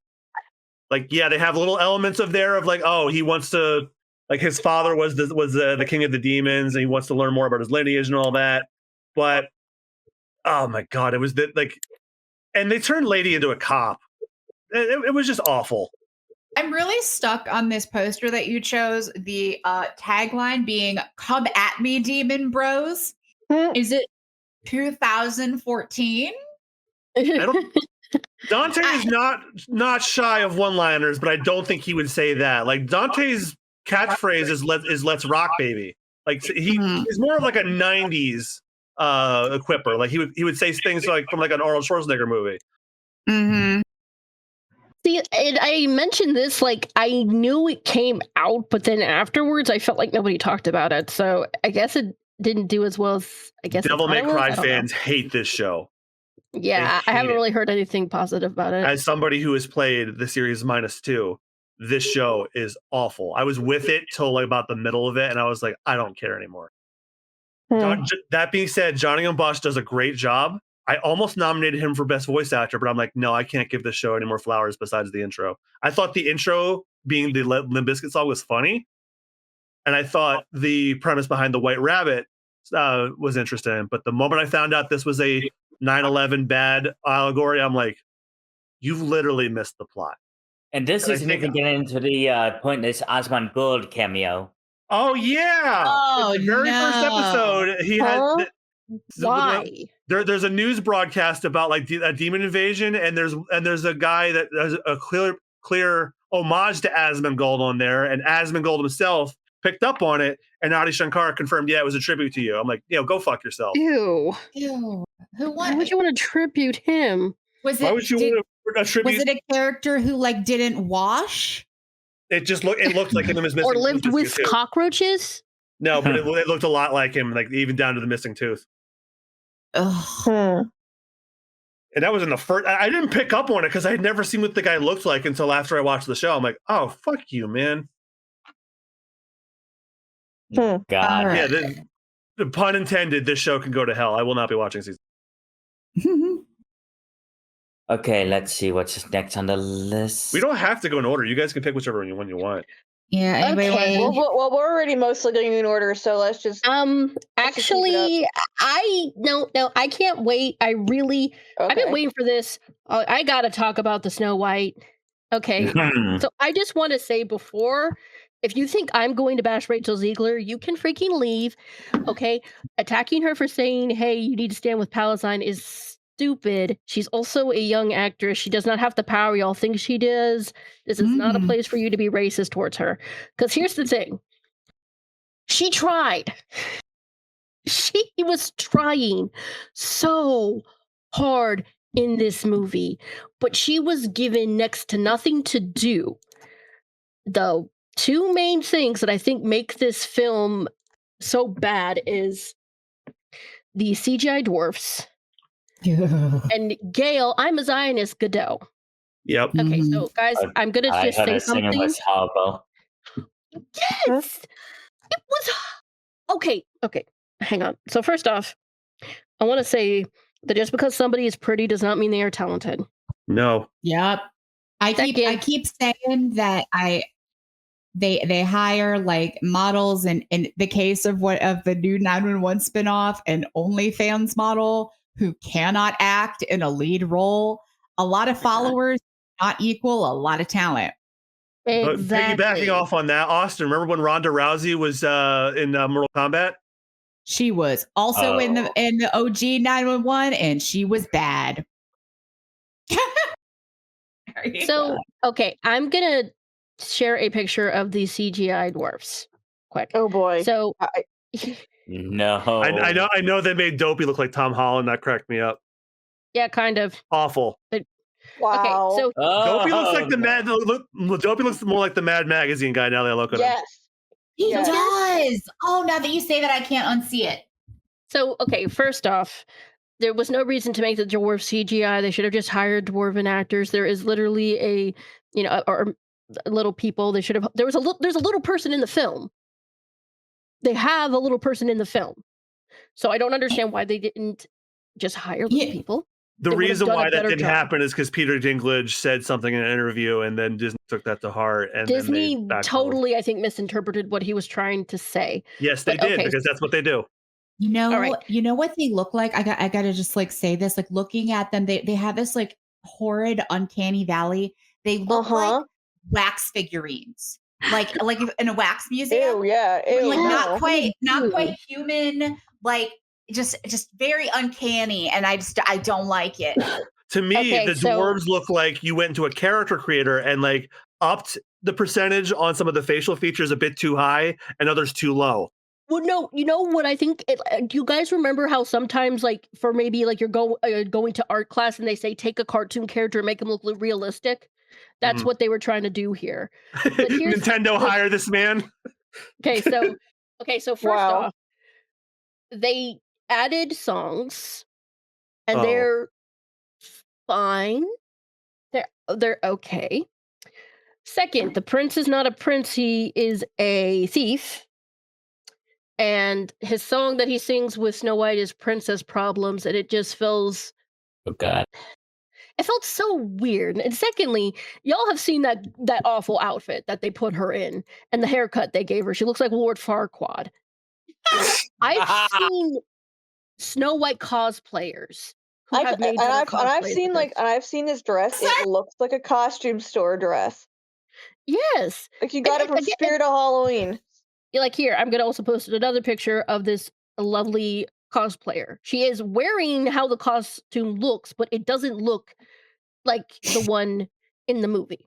And she doesn't have a professional. This movie costs like millions of dollars. So what's going on here? Now, I want to get to two main-ish things that really kind of personally... Okay, this actually is just one thing that personally bothers me is the song Hi Ho. They added more lyrics. Oh, no. And here's what is the song felt like it was trying to also be modern as well, because there's a line that goes, "Do you know what I'm allergic to? The sorry sack of chumps. Why don't you shut it, Grumps?" What? Grumps? What? It's not a modern time period. Why are you calling him Grumps? And like, the worst thing is like, that really takes you out of the emotion. Yeah, there's a part where like Sleepy goes, "I'm sleepy," and the dwarfs go, "Yeah, we know." And then Bashful goes, "I'm bashful." And the other dwarfs go, "Yeah, we know." They do this throughout the entire song. It is like they're hitting us over the head. And I'm like, we know who these characters are. We're not stupid. But the biggest issue is Gail, I cannot act to save my freaking life. Godot. Okay, so I am going to give you guys a line she says. I'm going to say it 3 different ways. "I don't remember you being this opinionated. I don't remember you being this opinionated. I don't remember you being this opinionated." Oh, God, now, that's I'm not a isn't it? And so it's the second one, isn't it? No, I'm not a professional actress, but when she says it, this is how she does it. "I don't remember you being this opinionated." So monotonous. Yes. This woman has no passion throughout the entire film. My immediate thought goes to Mr. Burns going, "We did 20 takes. That was the best one." Now, in the live action Little Mermaid, Melissa McCarthy, she is no Pat Carroll, but she was having fun. She's chewing the scenery. She's being over the top. She is playing how Ursula is meant to be played. And the Evil Queen is one of the most iconic, if not the most important Disney villains, because she was the first. But Gal Gadot just doesn't give her any sauce. She's a baddie and there's no badness to her. And the song they give her, when I was watching her perform it, the backup dancers were doing more than she was. And she's the lead singer of the song. And it just, and again, I think another issue is how they sort of were trying to make it like, oh, Snow White's not like other princesses, but it just came off as trying way too hard. The way she wins is really cheesy, but also I'm like, okay, this movie is pretty bad, but it can't get worse. Yes, Dopey talks. Oh no. At the end of the movie, out of nowhere, Dopey talks. And he sounds way too handsome. I'm sorry if that sounds weird, but it just came off as so bizarre and pointless and unneeded. The relationship with the dwarfs is like next to non-existent. When like Grumpy started crying when they thought Snow was had died, didn't feel earned. And again, I feel so bad for Rachel Ziegler because she was excited to be Snow White, and they did her so dirty. It really pissed me off because one of the people who worked on the film, I think it's Mark Platt, his son apparently went to go and like chew Ziegler out. Keep in mind, she's a young adult. He's a grown ass man. Yeah, I saw that. Yeah, it's just like, here's the thing. This movie is bad, but it is not Rachel's fault. She was trying her hardest with what she was given. If you want to blame anybody, I really feel like Gail just brings this whole film down. Again, I get it. The queen's supposed to be beautiful, but she gives the evil queen nothing. Okay, which is really funny considering Gal Gadot is actually evil in real life. Yep. I didn't see this film. I didn't either. Personally. So, I did hear one thing, and I want to know if it's true or not. I heard that they kind of like made the songs more like poppy, like popish. Yeah, it felt really weird. Because, like, okay, the first song, it was called "A Kingdom That Grows," was fine. The new song they gave to Rachel was okay, but like, so like the song "Princess Problems" and "Fairest of Them All" were just they didn't seem to fit. It felt very off. Yeah. Because like I think they didn't feel like a musical would. You know, like if you're gonna add songs, they should still feel like a musical. Mm-hmm. And people are going to be like, oh, but like, what about Moulin Rouge? Moulin Rouge started off with like, what is it? I think anachronistic. It starts off with "Smells Like Teen Spirit," but Moulin Rouge is a jukebox musical, and that is its own subgenre. Snow White is not that. Yeah. So it did better on like home release, but the film cost about 240 to 270 million, and it only made 205 million at the box office. Not as bad as I thought, but still short. Yeah, again, I feel bad for Rachel because she was really trying to do her best with the material she was given, but the overuse of CGI is not understanding the story, trying to do some sort of feminist bullshit message, and just the Gail, I'm an evil person in real life, Godot just ruined this entire thing. And I have a message from me to Gail Godot about her career. Dear Gail, just leave. Yeah. Signed, Rudy. Yes, you're a stinky Zionist. Well, if we're going to be doing rants, mind if I talk about Screamboat? I actually saw this one. Oh, Chad. Yeah, sorry. So, this was directed by Stephen Lamorte. Don't know if I pronounced that right, but who gives a fuck? And this is the same guy who directed The Mean One, that horror movie adaptation of The Grinch. I heard that one was bad too. Yeah, I didn't know that was a thing. I did. Oh, lucky I you. didn't. And yeah, Screamboat is a fucking horror comedy adaptation of Steamboat Willie. And it's this new It's this ferry in New York City late at night.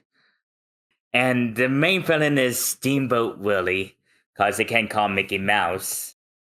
And well, didn't this come out like right after Steamboat Willie had entered like the public domain? It was announced after Steamboat Willie entered the public domain. Yeah. So, yeah, I think that's probably why they went with Steamboat Willie. One thing I do get a kick out of is like they made Steamboat Willie like a few inches tall, like Chucky from Child's Play. Okay, wait. I just have to say this. A couple feet tall, not a couple inches. So I looked it up because it says that it's from the producer of Terrifiers 2 and 3. The guy who plays the Screamboat Willie, it's the same guy who plays Art the Clown. Yeah. Yep. And I was about to say he's very, very talented in my opinion. And it's well, I guess everybody has their bombs. Yeah. Yep. He doesn't even talk this film. He does the Mickey Mouse laugh and whistles like It's just still a little bit more than Art does. Art doesn't do anything. Talk either. And it's this woman who meets a new I'm trying to process my thoughts because there's a lot of hackneyed and forced references to Disney media. Like the woman she meets the first mate of the boat, the love interest. Do you want to know what his name is? What? Pete. Oh my god. Yep. Seriously? Yeah, what's his name? Peg. You know, Pete like Peg. Hang on. Let me Peg like Pete as in like who also made his debut in Steamboat Willie. I'm pulling up. I'm looking at the wiki, and apparently they also have the Disney princesses in this. Cindy. Yeah, they're all a bunch of potty girls. Ariana, Jazzy, Bella, Elsa, and Rory. Jesus Christ. God, like the Rory? I was in this? Dressed up as Elliot. She's like, so where's the upper deck? I want to be where the people are. Oh my god. Every time they did a Disney reference, I felt a year taken off my lifespan. Like, right before it's really attached to people, you hear a drunken old man go, dead men tell no tales. Like, God, it was so fucking forced. Again, this could have been great, but see, this has the other issue of where I think it was trying to be camp, but missed the mark. Dead man tell no tales isn't necessarily a Disney reference. That's a pretty well-known phrase. It's supposed to be a reference to Pirates of the Caribbean. Yeah, I was just about to say because it's what you it's a repeated phrase you hear before the descent in the ride. I mean, I will give them this: the kills have better special effects and are more creative than the mean one. Like even if they're really stupid, like these those two princess girls, they're trying to practice that Hahigo face. And they make that Ahegao face. Ahegao. Ahegao. I'm gonna let that one slide because I didn't know how to pronounce that. I'll let that one slide because I didn't know how to pronounce that for a very long time. And as they're making that fucking face, really does stabs his tooth went in a forklift, and the prongs just stabs them in the mouth. And okay. And by the way, I just meant that phrase predates the ride too. Yeah, but I think they said it specifically. It was very, very likely intended to be. Yes, because many people associated with the ride. That's why. Obviously, this entire script was extremely tongue in cheek, and nobody's edited it at all. But do you want to know why Steamboat Willie is going on a mass killing spree and taking over the boat? Yes. Why? So he can find his long-lost girlfriend who went overboard 95 years ago. Wait, what? Yep. So, in order to his girlfriend... fucking backstory, like, 95 years ago, there was a captain named Walt. Oh, God. Who found an abandoned little mouse who was supposed to be a genetic hybrid between people and mice. And he named him Willie and made him his first mate. But when his girlfriend went overboard, he was locked up for 95 years. And now he's going on a killing spree trying to who hijacked the boat to find it, and Why was he locked up? Did they frame him for the death? they never explain. They never explain. It's supposed to be some shitty. It's supposed to be some city reference to how Mickey Mouse is now in the public domain, but they never really bothered to explain why.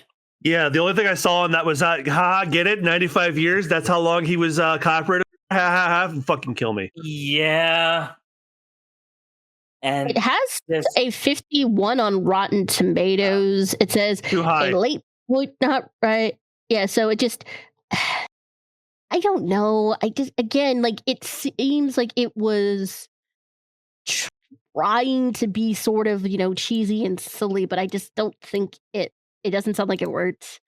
Because it was trying to think, again, a little too hard. So and now they're making a fucking sequel. Oh, God. See, someone says it almost works enough to recommend it even to those not clamoring to see it. It could be funnier. It could be a lot smarter. It could look better. So again, I just think, this is where another thing where it's like there's something missing. Like, because this could have been really tongue-in-cheek and silly, but it just sounds like they were trying a little too hard. I think it's another issue is there's a lack of subtlety. I mean, I feel like that's sort of silly to say, but maybe they could have just added like a little bit of subtlety and it would have been a little bit better. I don't know. Okay, so who wants to go first? Next? And again, because I think I might have been the only person who saw Elio. Yeah. So this one, that one has a very tumultuous production, in case you didn't know. Do you guys want me to talk about it? Go ahead. I've heard that it had a tumultuous production history, but I don't know like the details. Okay, so here's the thing that really upsets me. This was actually a really, really good film. It was fantastic. And it was really frustrating that they didn't like advertise this film at all. I have a feeling that once it is on, like, since it's now on Disney Plus, it's going to do a lot better because it says that it did really well on Disney Plus. In the United Kingdom, it debuted at #1 on Disney Plus because the film is about a boy named Elio, and he unfortunately loses his parents. So he is orphaned and he has to live with his aunt Olga, and he hears about Voyager 1. So Voyager 1, they sent up a CD to like for the aliens to be like, hey, if anybody's here, this is Earth, blah blah blah. So he comes obsessed with aliens. AKA I think this bitch is autistic, but the thing is that he then it turns out aliens are real, and he meets this really adorable alien named Glorden, and it's about finding your family and your friends and etc. It's like really good. I actually think this is one of Pixar's best films in a long time, but Disney did not advertise this. They didn't do that for a lot of their stuff. Like oh yeah, maybe like a few months later after it came to Disney Plus, I watched what the fuck was it? Strange World. I was like, that wasn't like, why was this not advertised? It was good.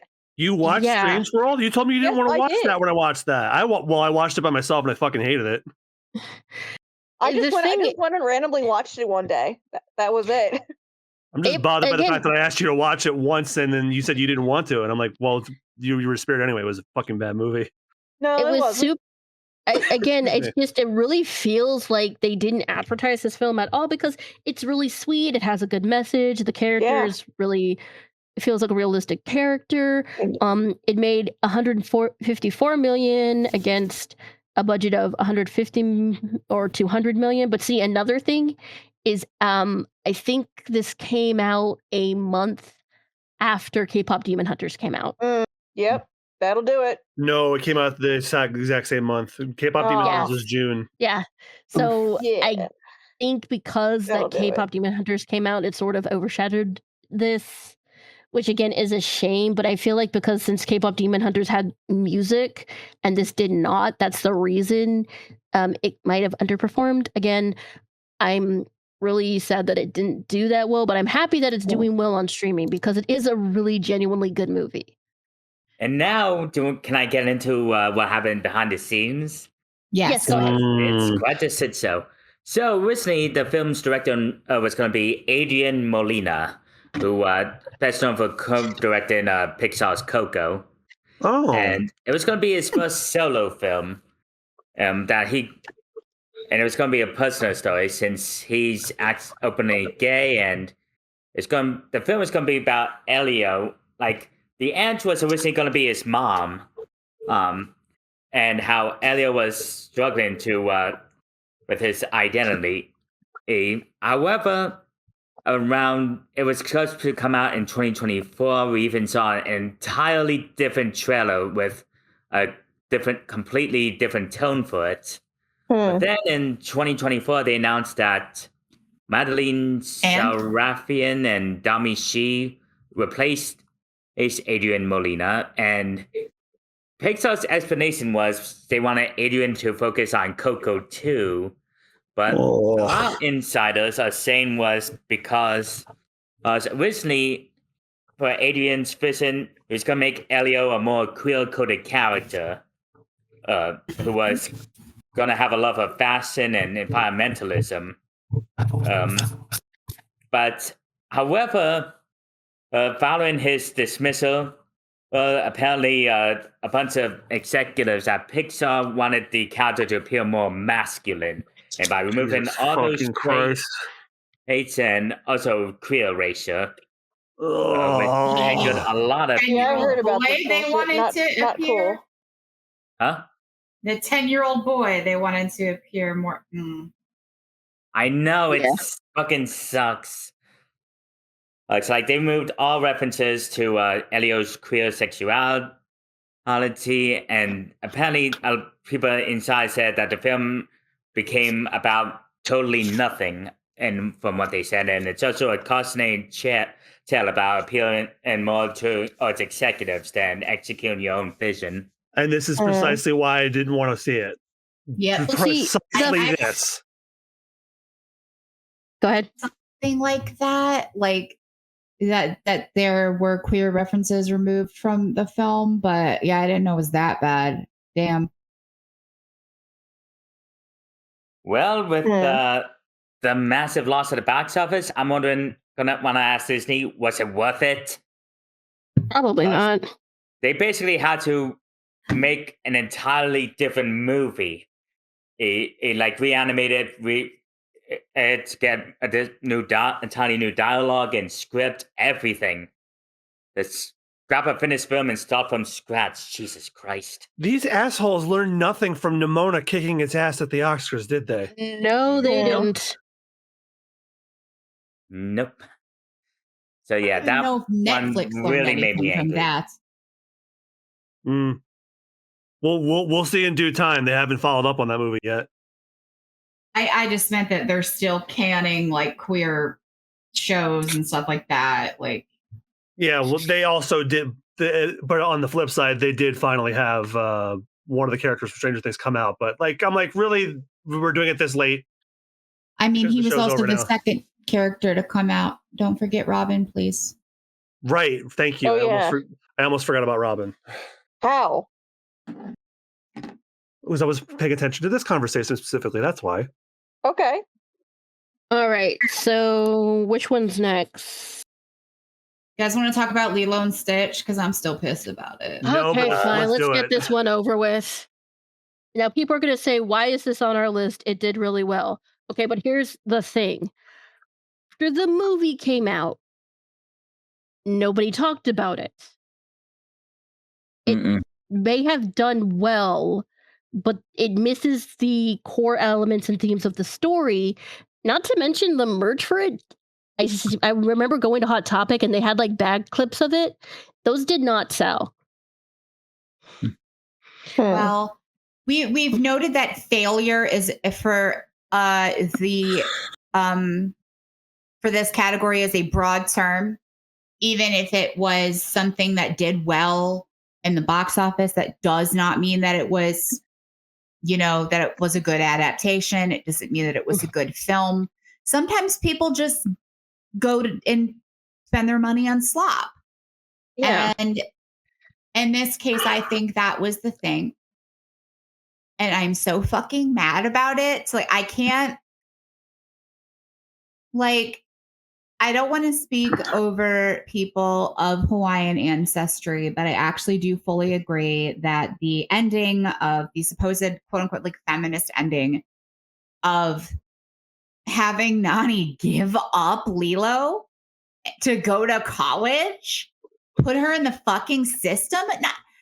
It would never, especially with just the long and lengthy, centuries old, like history of like white people and colonizers yanking away, native and indigenous Hawaiian children and assimilating them into, a white colonialist structure. It's just, Unsettling.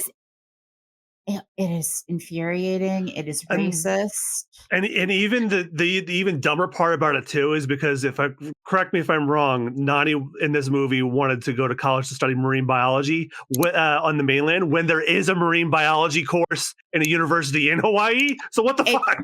And also 2 other facts about that. One, because she is indigenous, it would have if she had gone to a university within Hawaii, it would have been covered. And yeah.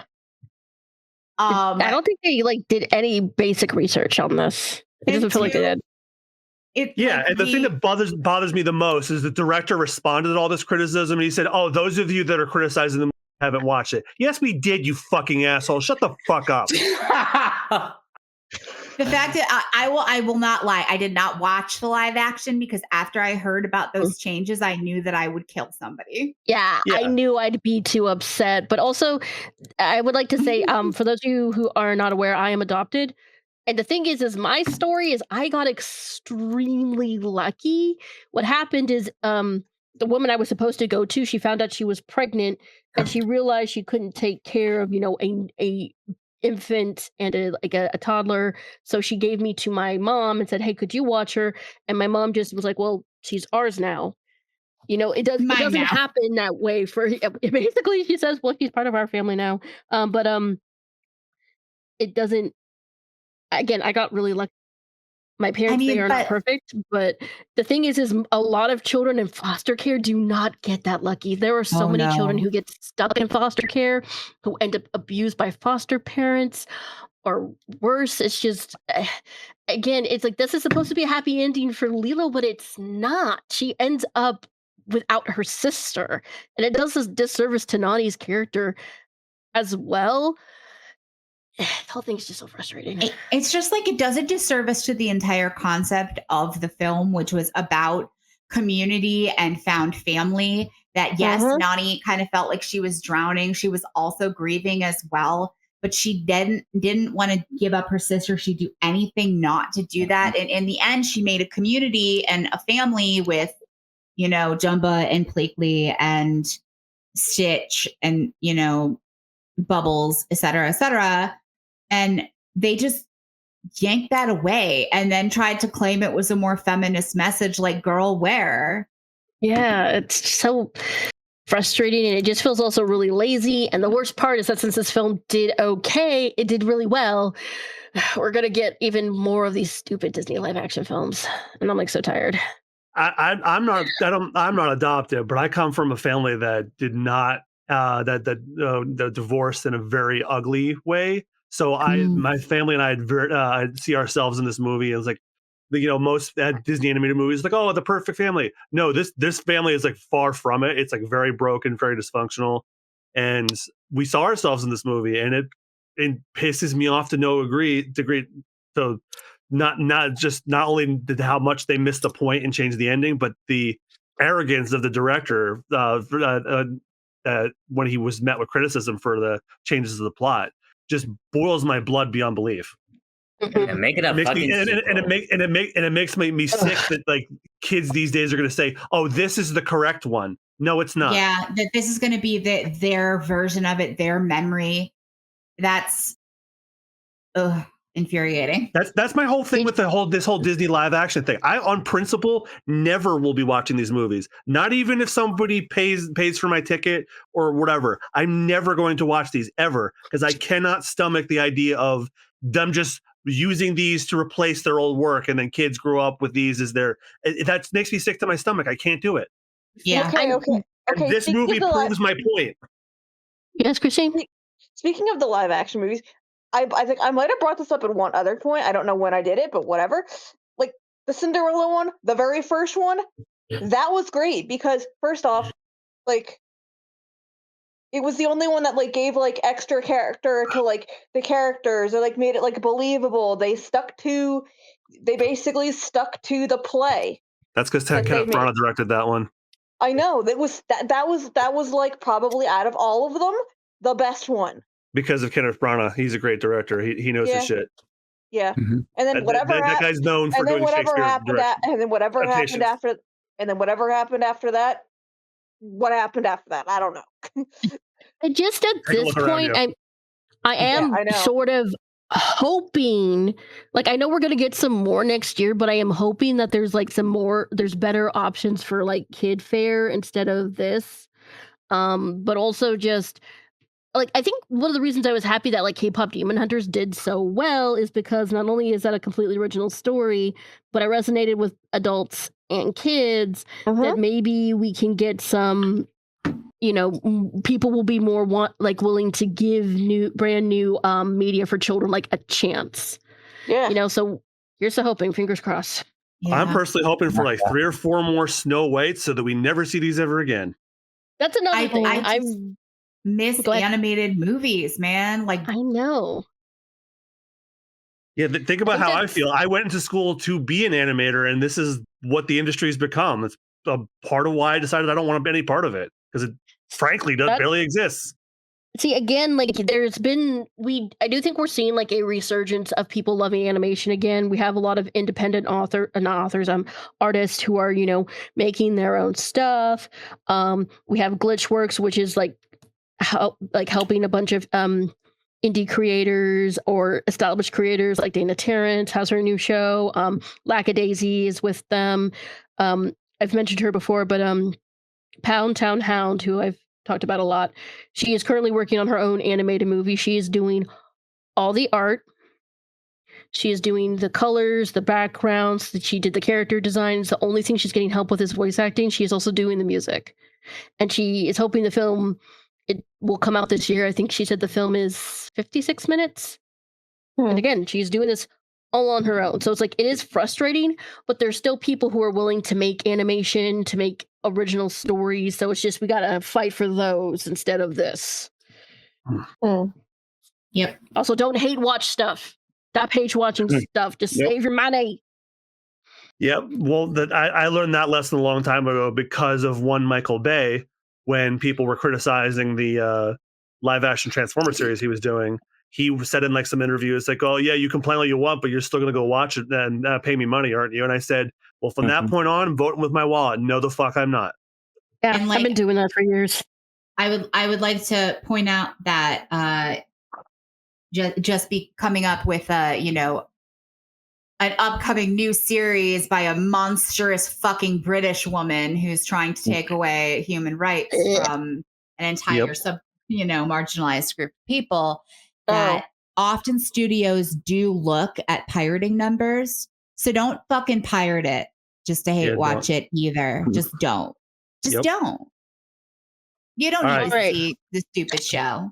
No, you I figured this is going to be the longest portion of our thing, and might even win, but we'll see. Tell me about the Popeyes. Who not been nominated those? That was me. How the hell did you get 3 of these? Oh my gosh. They don't know. I hate it here. So, this one called Popeye's Revenge, which when people are telling me it's some British slasher film that's basically a ripoff of Friday the 13th, where it tells in these pen ink scribbles as backstory. It's this woman named in a small British town, a boy named Johnny was born with abnormally large forearms and a pronounced chin. He would go to school every day in a sailor suit. And it explains that after the strangling a bully to death, making his eyes pop out, he became referred to as the Popeye Killer. Oh God, shut up. That is so stupid. And it's believed that he drowned in a lake.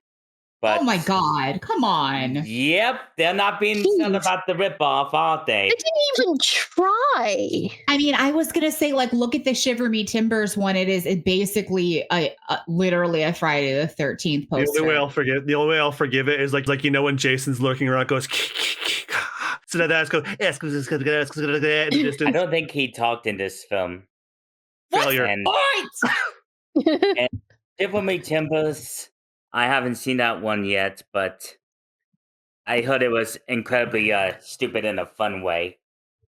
Okay, at least that's something. But if you listen to me and Dad's podcast, we're not reviewing these unless you pay us. I'm not watching these unless you the give only me thing money. I can't get over is that impossibly large stogie he's smoking. I thought that was great. Smoking some meteorite that turned him evil.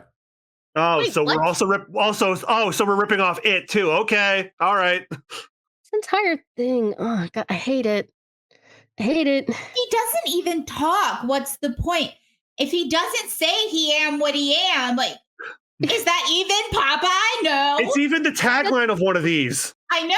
Well, then what? Oh my God. Okay, so there's he no. looks I don't. like a PS2 model in this movie. Oh, My Jesus. God. I can't Shiver Me find Timbers. any numbers, but let me see. Okay, so for the reception for Popeye's Revenge, Jeff Earwig of Collider gave the film a 3 out of 10, commenting that the film included some good performances and clever ideas, but it ultimately felt like a duct tape collection of easy, ideas directly lifted from other horror films, and said that the sound mixing was also like really bad. It was hard to hear the dialogue. Oh. Movie Web gave the film a 1 out of 5, said that the violence and kills should definitely please gorehounds and fans, but it's a bloody mess, both figuratively and literally, and they said that they just turned Popeye, a character that had genuine swagger, into a soulless thug. A soulless duck. Awesome. Which one was this? For Popeye's Revenge. For Shiver Me Timbers.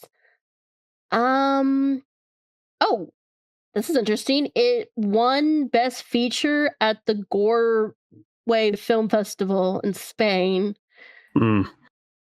And it was nominated for, I think, a few other awards. But it says like people have been very the reviews have been decisive.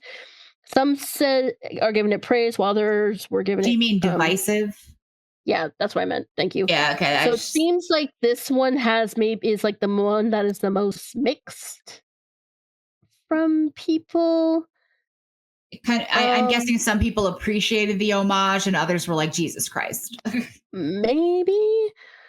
Yeah. And it's so for Popeye the Slayer Man, this one seems to also it seems like people maybe like this one a little bit more just because both of the reviews on Wikipedia, it's a 6 out of 10. We have Jimmy of Joe Blow gave it a 6 out of 10. The script by John Doolin with story credit going to Cool Garvin, and Jeff Miller has a few funny moments, but it ultimately felt a bit predictable. However, it has affectionately goofy moments of Popeye lore. And then Norman Giddy of Horror Buzz gave it a 6 out of 10. It's hokey, it's goofy, but darn it, he is what he is. Yeah, so like that's the tagline for the movie. Like this woman goes, "You're a monster," and he just says, "I am what I am." Yeah, so it seems like Popeye the Sailor Man maybe was a little more put together. Yeah, I see. Like that's the kind of stupid that I could get on board with. If it's done, like if it actually takes time to think about the lore and like include Popeye shit in it, that like is an interesting, like a deep cut and understands it's stupid. Yeah, that I could do that. You would win me over if one of the kills was he grabs a guy and before he's about to punch him, he squeezes a can of spinach, squirts it into his mouth, and it plays the and he punches the guy's head off. You would win me if you did something like that. I would think it was very funny, but it seems like this one understood what it was supposed to be. Like, it wasn't trying too hard to be serious. It's like, this is a freaking horror movie about Popeye. So I think the Slayer Man is the clear winner of all three of these, at least from what I'm reading. The title's even kind of funny. The Shiver Me Timbers doesn't have anything to do with Popeye. That's a pirate thing. Yeah, that's actually pretty. You're better off calling it. You would be better off calling the movie "Blow Me Down," because that is the thing he says. That's probably what the Popeye porno is called. Oh, Jesus Christ! Blow me down again. Okay, so I have a quick question. Did anyone watch the new Tron movie? No. Oh my God! We just did the Simpsons line. Has anybody seen Tron? No. So here's the thing. I want to talk about this because the thing is, okay, there's two things. First, we got to talk about the Tron franchise itself. For some reason, Disney doesn't seem to understand Tron or know what to do with the franchise. Because, see, Tron is sort of, I guess, what you would call, I don't want to say like a cult classic. It's something that became popular later on. Because, see, the first Tron didn't do that well. It only made $17 million against a $50 million budget. Yeah, like the what first about one. Legacy? Legacy didn't do all that great either. Yeah, so Legacy made well, see, it was sort of a hit. See, it made 100. The budget was 170. It made 400 million, but it took him a very long time to make a third film. So the thing, like, it took him a long time to make the second, didn't it? Yes, from 1980 something to 2010. Yeah. So first 1982 to 2010, and then 2010 to 2025. Yeah, I mean, I'm going to be perfectly honest with you. People today generally only know Tron from appearing in Kingdom Hearts. That's it. Yep. So, Tron 1 was in Kingdom Hearts 2, and then Legacy. The only reason people remember Legacy is it's a Dream Drop Distance. Yep. Okay, so here's the thing. I feel like Disney should just let this franchise be because they just don't seem to get it, you know? It's precisely why the original actor who played Tron, Bruce Boxleitner, forgive me if I'm not pronouncing that right, doesn't want to be a part of the franchise anymore, because he says he's tired of these misfires that Disney has been doing. He frankly does not want his name attached to any of them. I mean, I don't blame him. You were going to say something, Christine? One elephant in the room about this film. Oh, yeah, we got to talk about him. We don't talk about Jared. Before we get into that, I will say I was just kind of like browsing the Wikipedia a little bit, but it seems like the reason that it kind of became something of a sleeper hit, and the reason that a lot of people were impressed by the first one, was primarily like the computer graphics and effects, which were fucking like mind blowing at the time. Yeah, but in the 80s, that was pretty state of the art. I feel like in the modern era, it's not just that they like don't necessarily understand like what it's about. It's that this shit isn't. It's just not like as impressive. Who the fuck cares about like neo-futuristic shit like that? Like this, I don't know. It just doesn't. You can make it cool and interesting, but it just seems like Disney doesn't know how to do that. I was willing to give it a chance till Jared Leto's name appeared on the cast list. So here's the thing. Jared Leto is somebody who I don't really have any interest in. I know that he has a band, and the thing is, he's been an actor for he's a cult too. A pretty while, a while. Like, and he's been in some good films like Fight Club, Girl Interrupted, Requiem for a Dream. But now this is just out of me. I noticed that after he starred in Dallas Buyers Club, something sort of happened to him. Because if you guys are not aware, like if you never heard of this, when he was cast in Suicide Squad, he was not behaving like he should be. No. He like was unhinged. He said he was like character acting. He sent Angela Davis, like you mean Viola Davis was it? Oh yeah, Viola Davis and a bunch of other actresses like dead animals. Like Viola actually threatened to get her husband involved. Yeah, Jared Leto, you're not a cat. What are you doing? Yeah, because he was saying, "Oh, I'm like character acting or something." No, so you're just being a fucko. Stop it. That term is method acting. Method acting, and then he starred in a bunch of other films that didn't do that well, and then Morbius happened, and that was a massive failure. It was a huge bomb, and he was in another Disney film. He was in Haunted Mansion that also didn't do that well. But here's the big thing.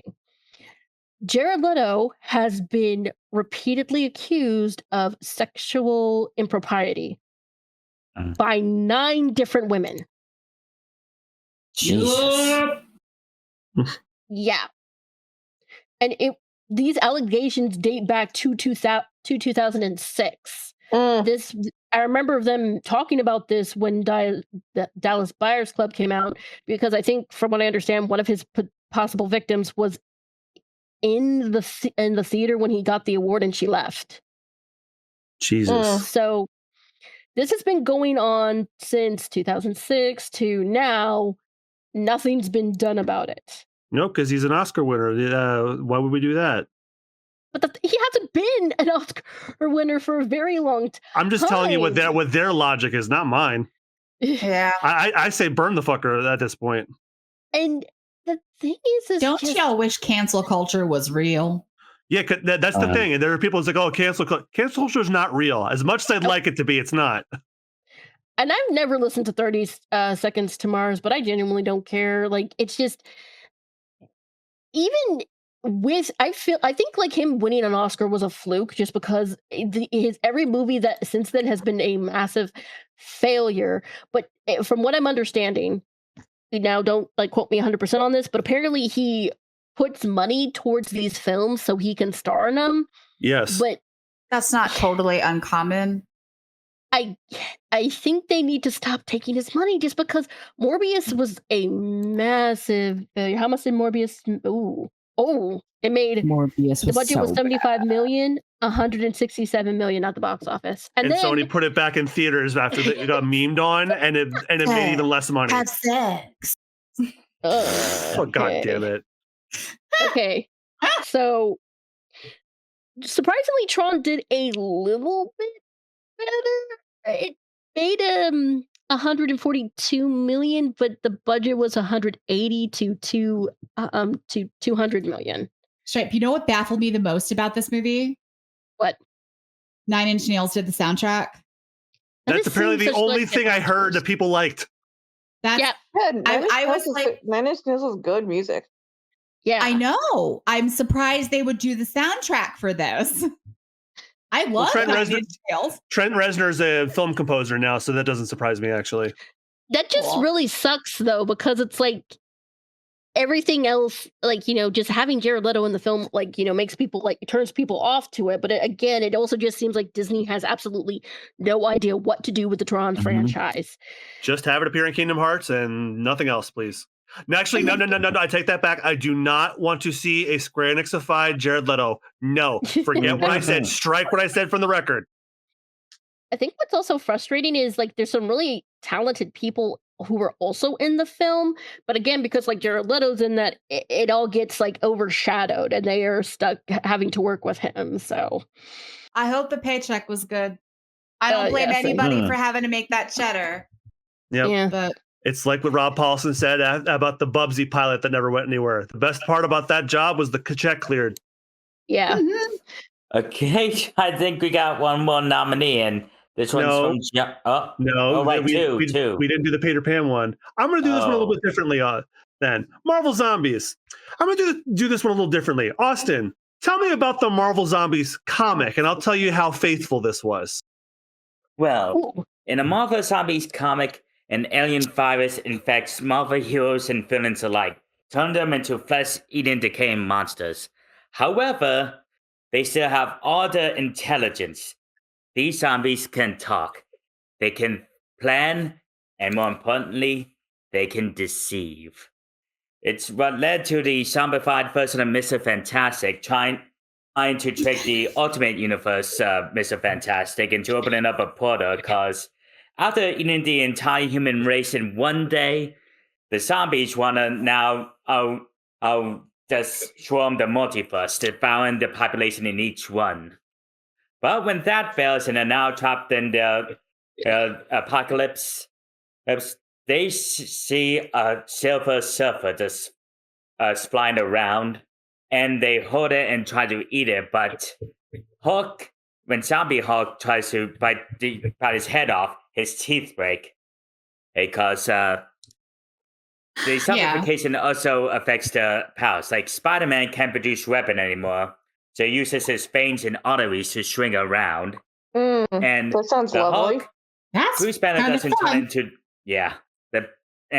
Bruce Banner doesn't turn into the Hulk when he's angry, but rather when he's hungry for human flesh. Like when he turns back from Hulk to Banner after eating Magneto's entire leg, his stomach bursts open. The reason this comic was so dark and gory was it was written by Robert Kirkman, best known as the creator of The Walking Dead and Invincible. How it ends. Sorry. That makes sense.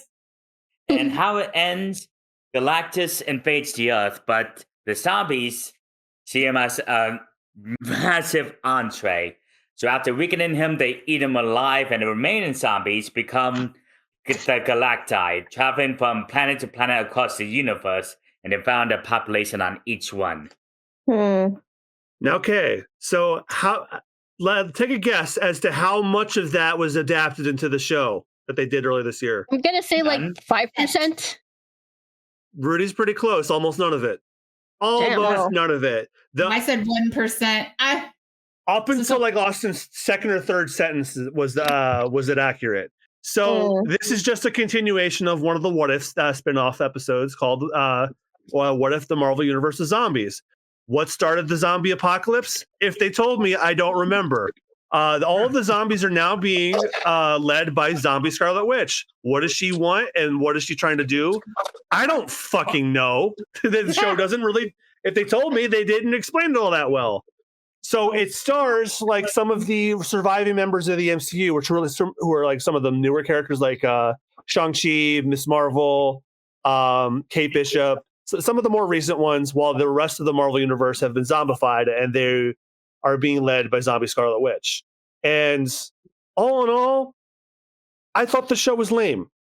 Like I was expecting, and then when they said they were going to name it's going to be the first TVMA animated Marvel show, I was expecting plenty of bloody, gory, and disgusting deaths. And while I got a couple, they really weren't that much compared to a second or two of Invincible.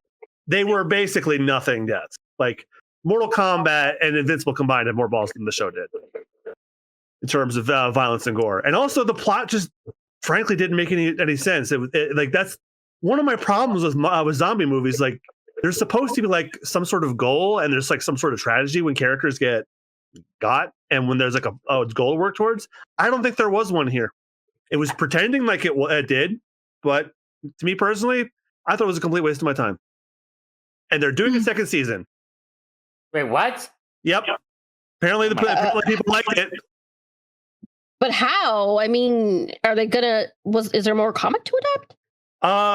Well, they're not adapting the comic, like I said. Like the stuff that Austin was describing, none of that was there. Yeah, I've noticed. Go ahead.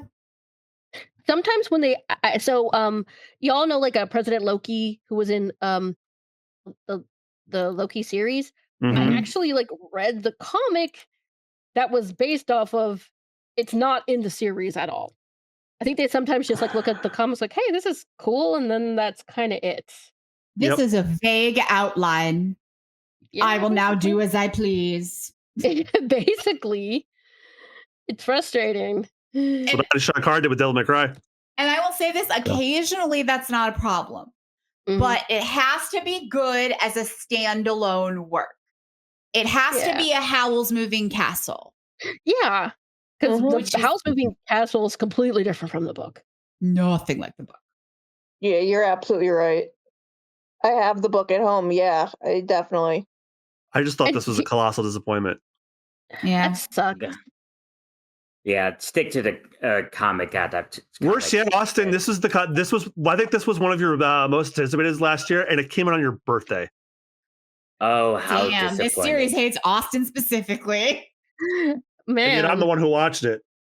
Okay, All right, we got one last failure. That was your birthday gift to him. Okay. No, I got him a better one. I'm kidding. One of his top threes is his real present. Yeah, did you watch this too? Okay, which one is this? Peter Pan's Nightmare. No, but I heard it was shit.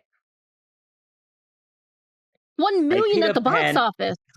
1 million versus how much was spent on it? 250,000. Okay, so it made back its money. Damn it. Okay. Doesn't make it a good movie. Tell me about it. So, Peter Pan works at a fantasy circus as a mime, but then one night he starts abducting children, saying he's taking them to Neverland, but in reality, he's just killing them. And focuses on this woman named Wendy Darling, who Jesus. Younger brother Michael goes missing, and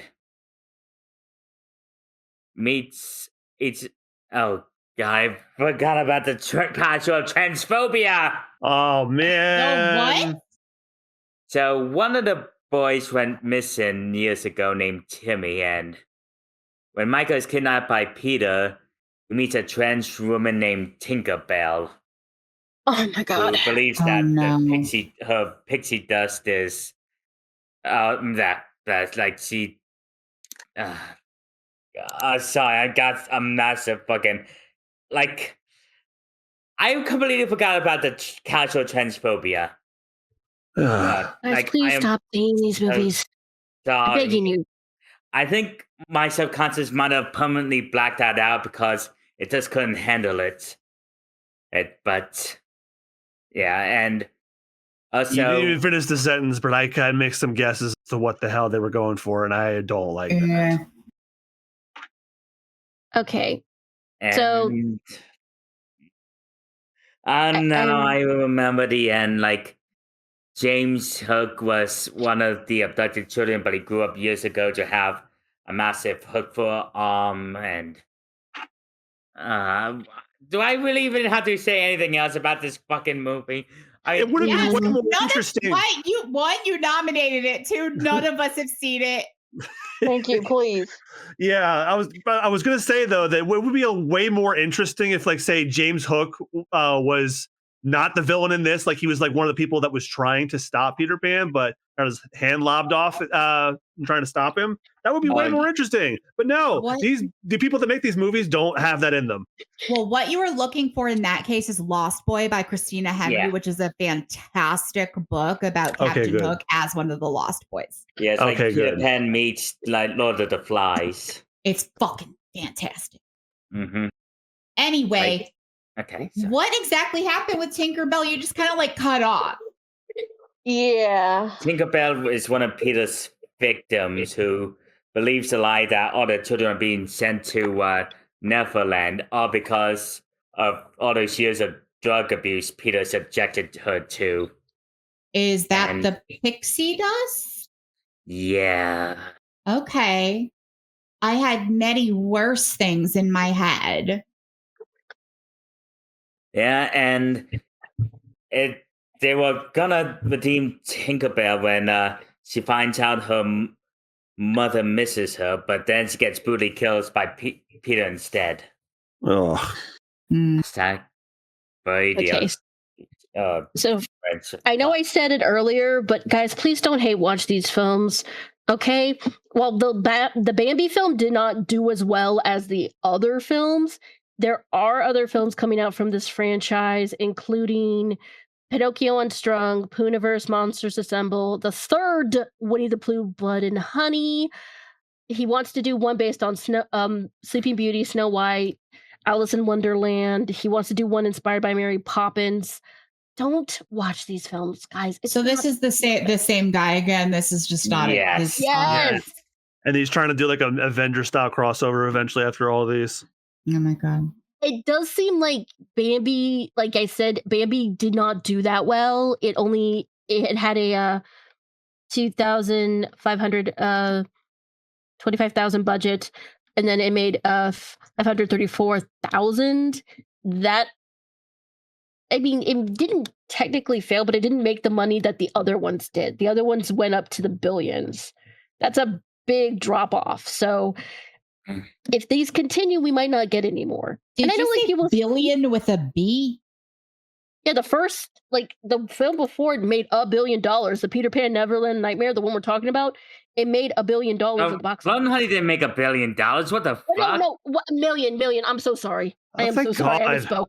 I got scared for a minute. Yeah. I was like, I'm sorry. Made $1 billion. What? Yeah, it made 1.6 million with a budget of 25,000. So, but then Bambi, which came after it, had a massive drop off. It didn't make it to 1 million. It only made like half of that. So, again, if people don't go see these movies, they're not going to make money.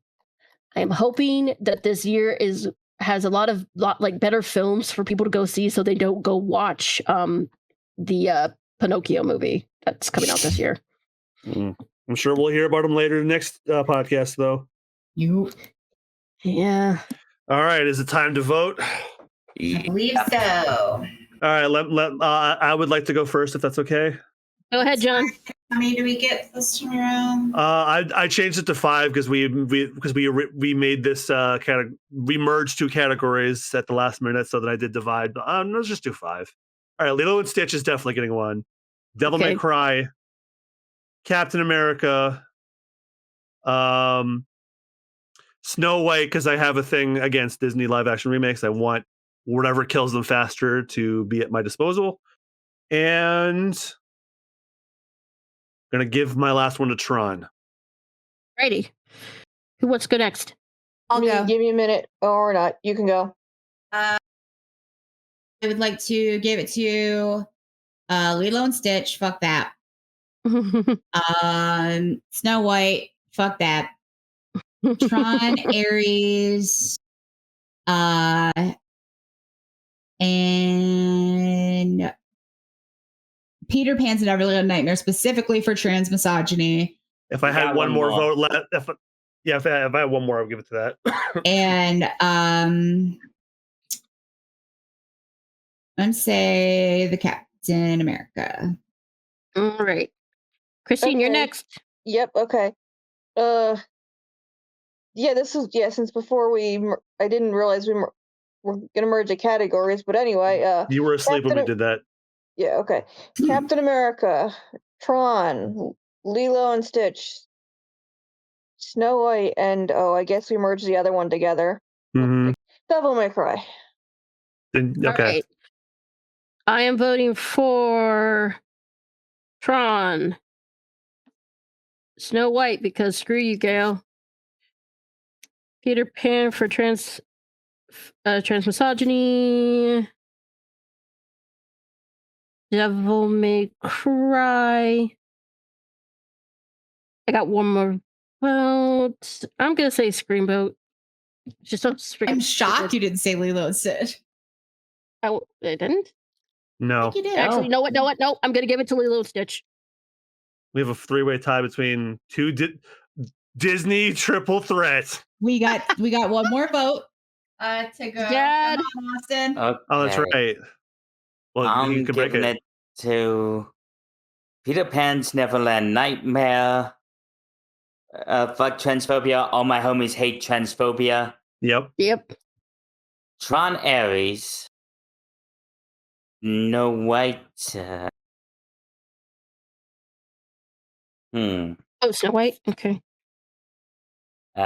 Marvel Zombies. I only saw 1 episode and I lost interest immediately. That's fair. And finally, Lilo and Stitch. Ah, crap! We got a three-way tie. We have It's a a Disney three-way triple threat. Disney tie. Whoever wins, it. Disney loses. I got it. You guys ready? Oh boy, oh boy, oh boy. Are we ready? All right. So you are given a very important task. After being just the absolute worst dog shit presidents we've ever had, you have been given the choice of how to torture Donald Trump. I'm sorry. And you choose to tie him to a chair, force his eyes open. Sorry. God, stop! I was reading what John typed in the document. That's why I was laughing. Just stop. So you tie him to a chair. Little ruins everything. Okay, sorry. So you tie him to a chair, and you have to put on one of these movies that are gonna play 24 hours, 360, like every single day. Which one of these movies do you torture him with? Lilo and Stitch. Lilo and Stitch. Lilo and Stitch. Yeah. See, I was actually gonna say Snow White, but I guess Lilo and Stitch technically wins. I mean, I would want to make him look at that horrible, horrible Clee. So And the horrible Jumba. He wouldn't have to listen to Princess Zionist sing, and she's got just an awful voice. Just terrible.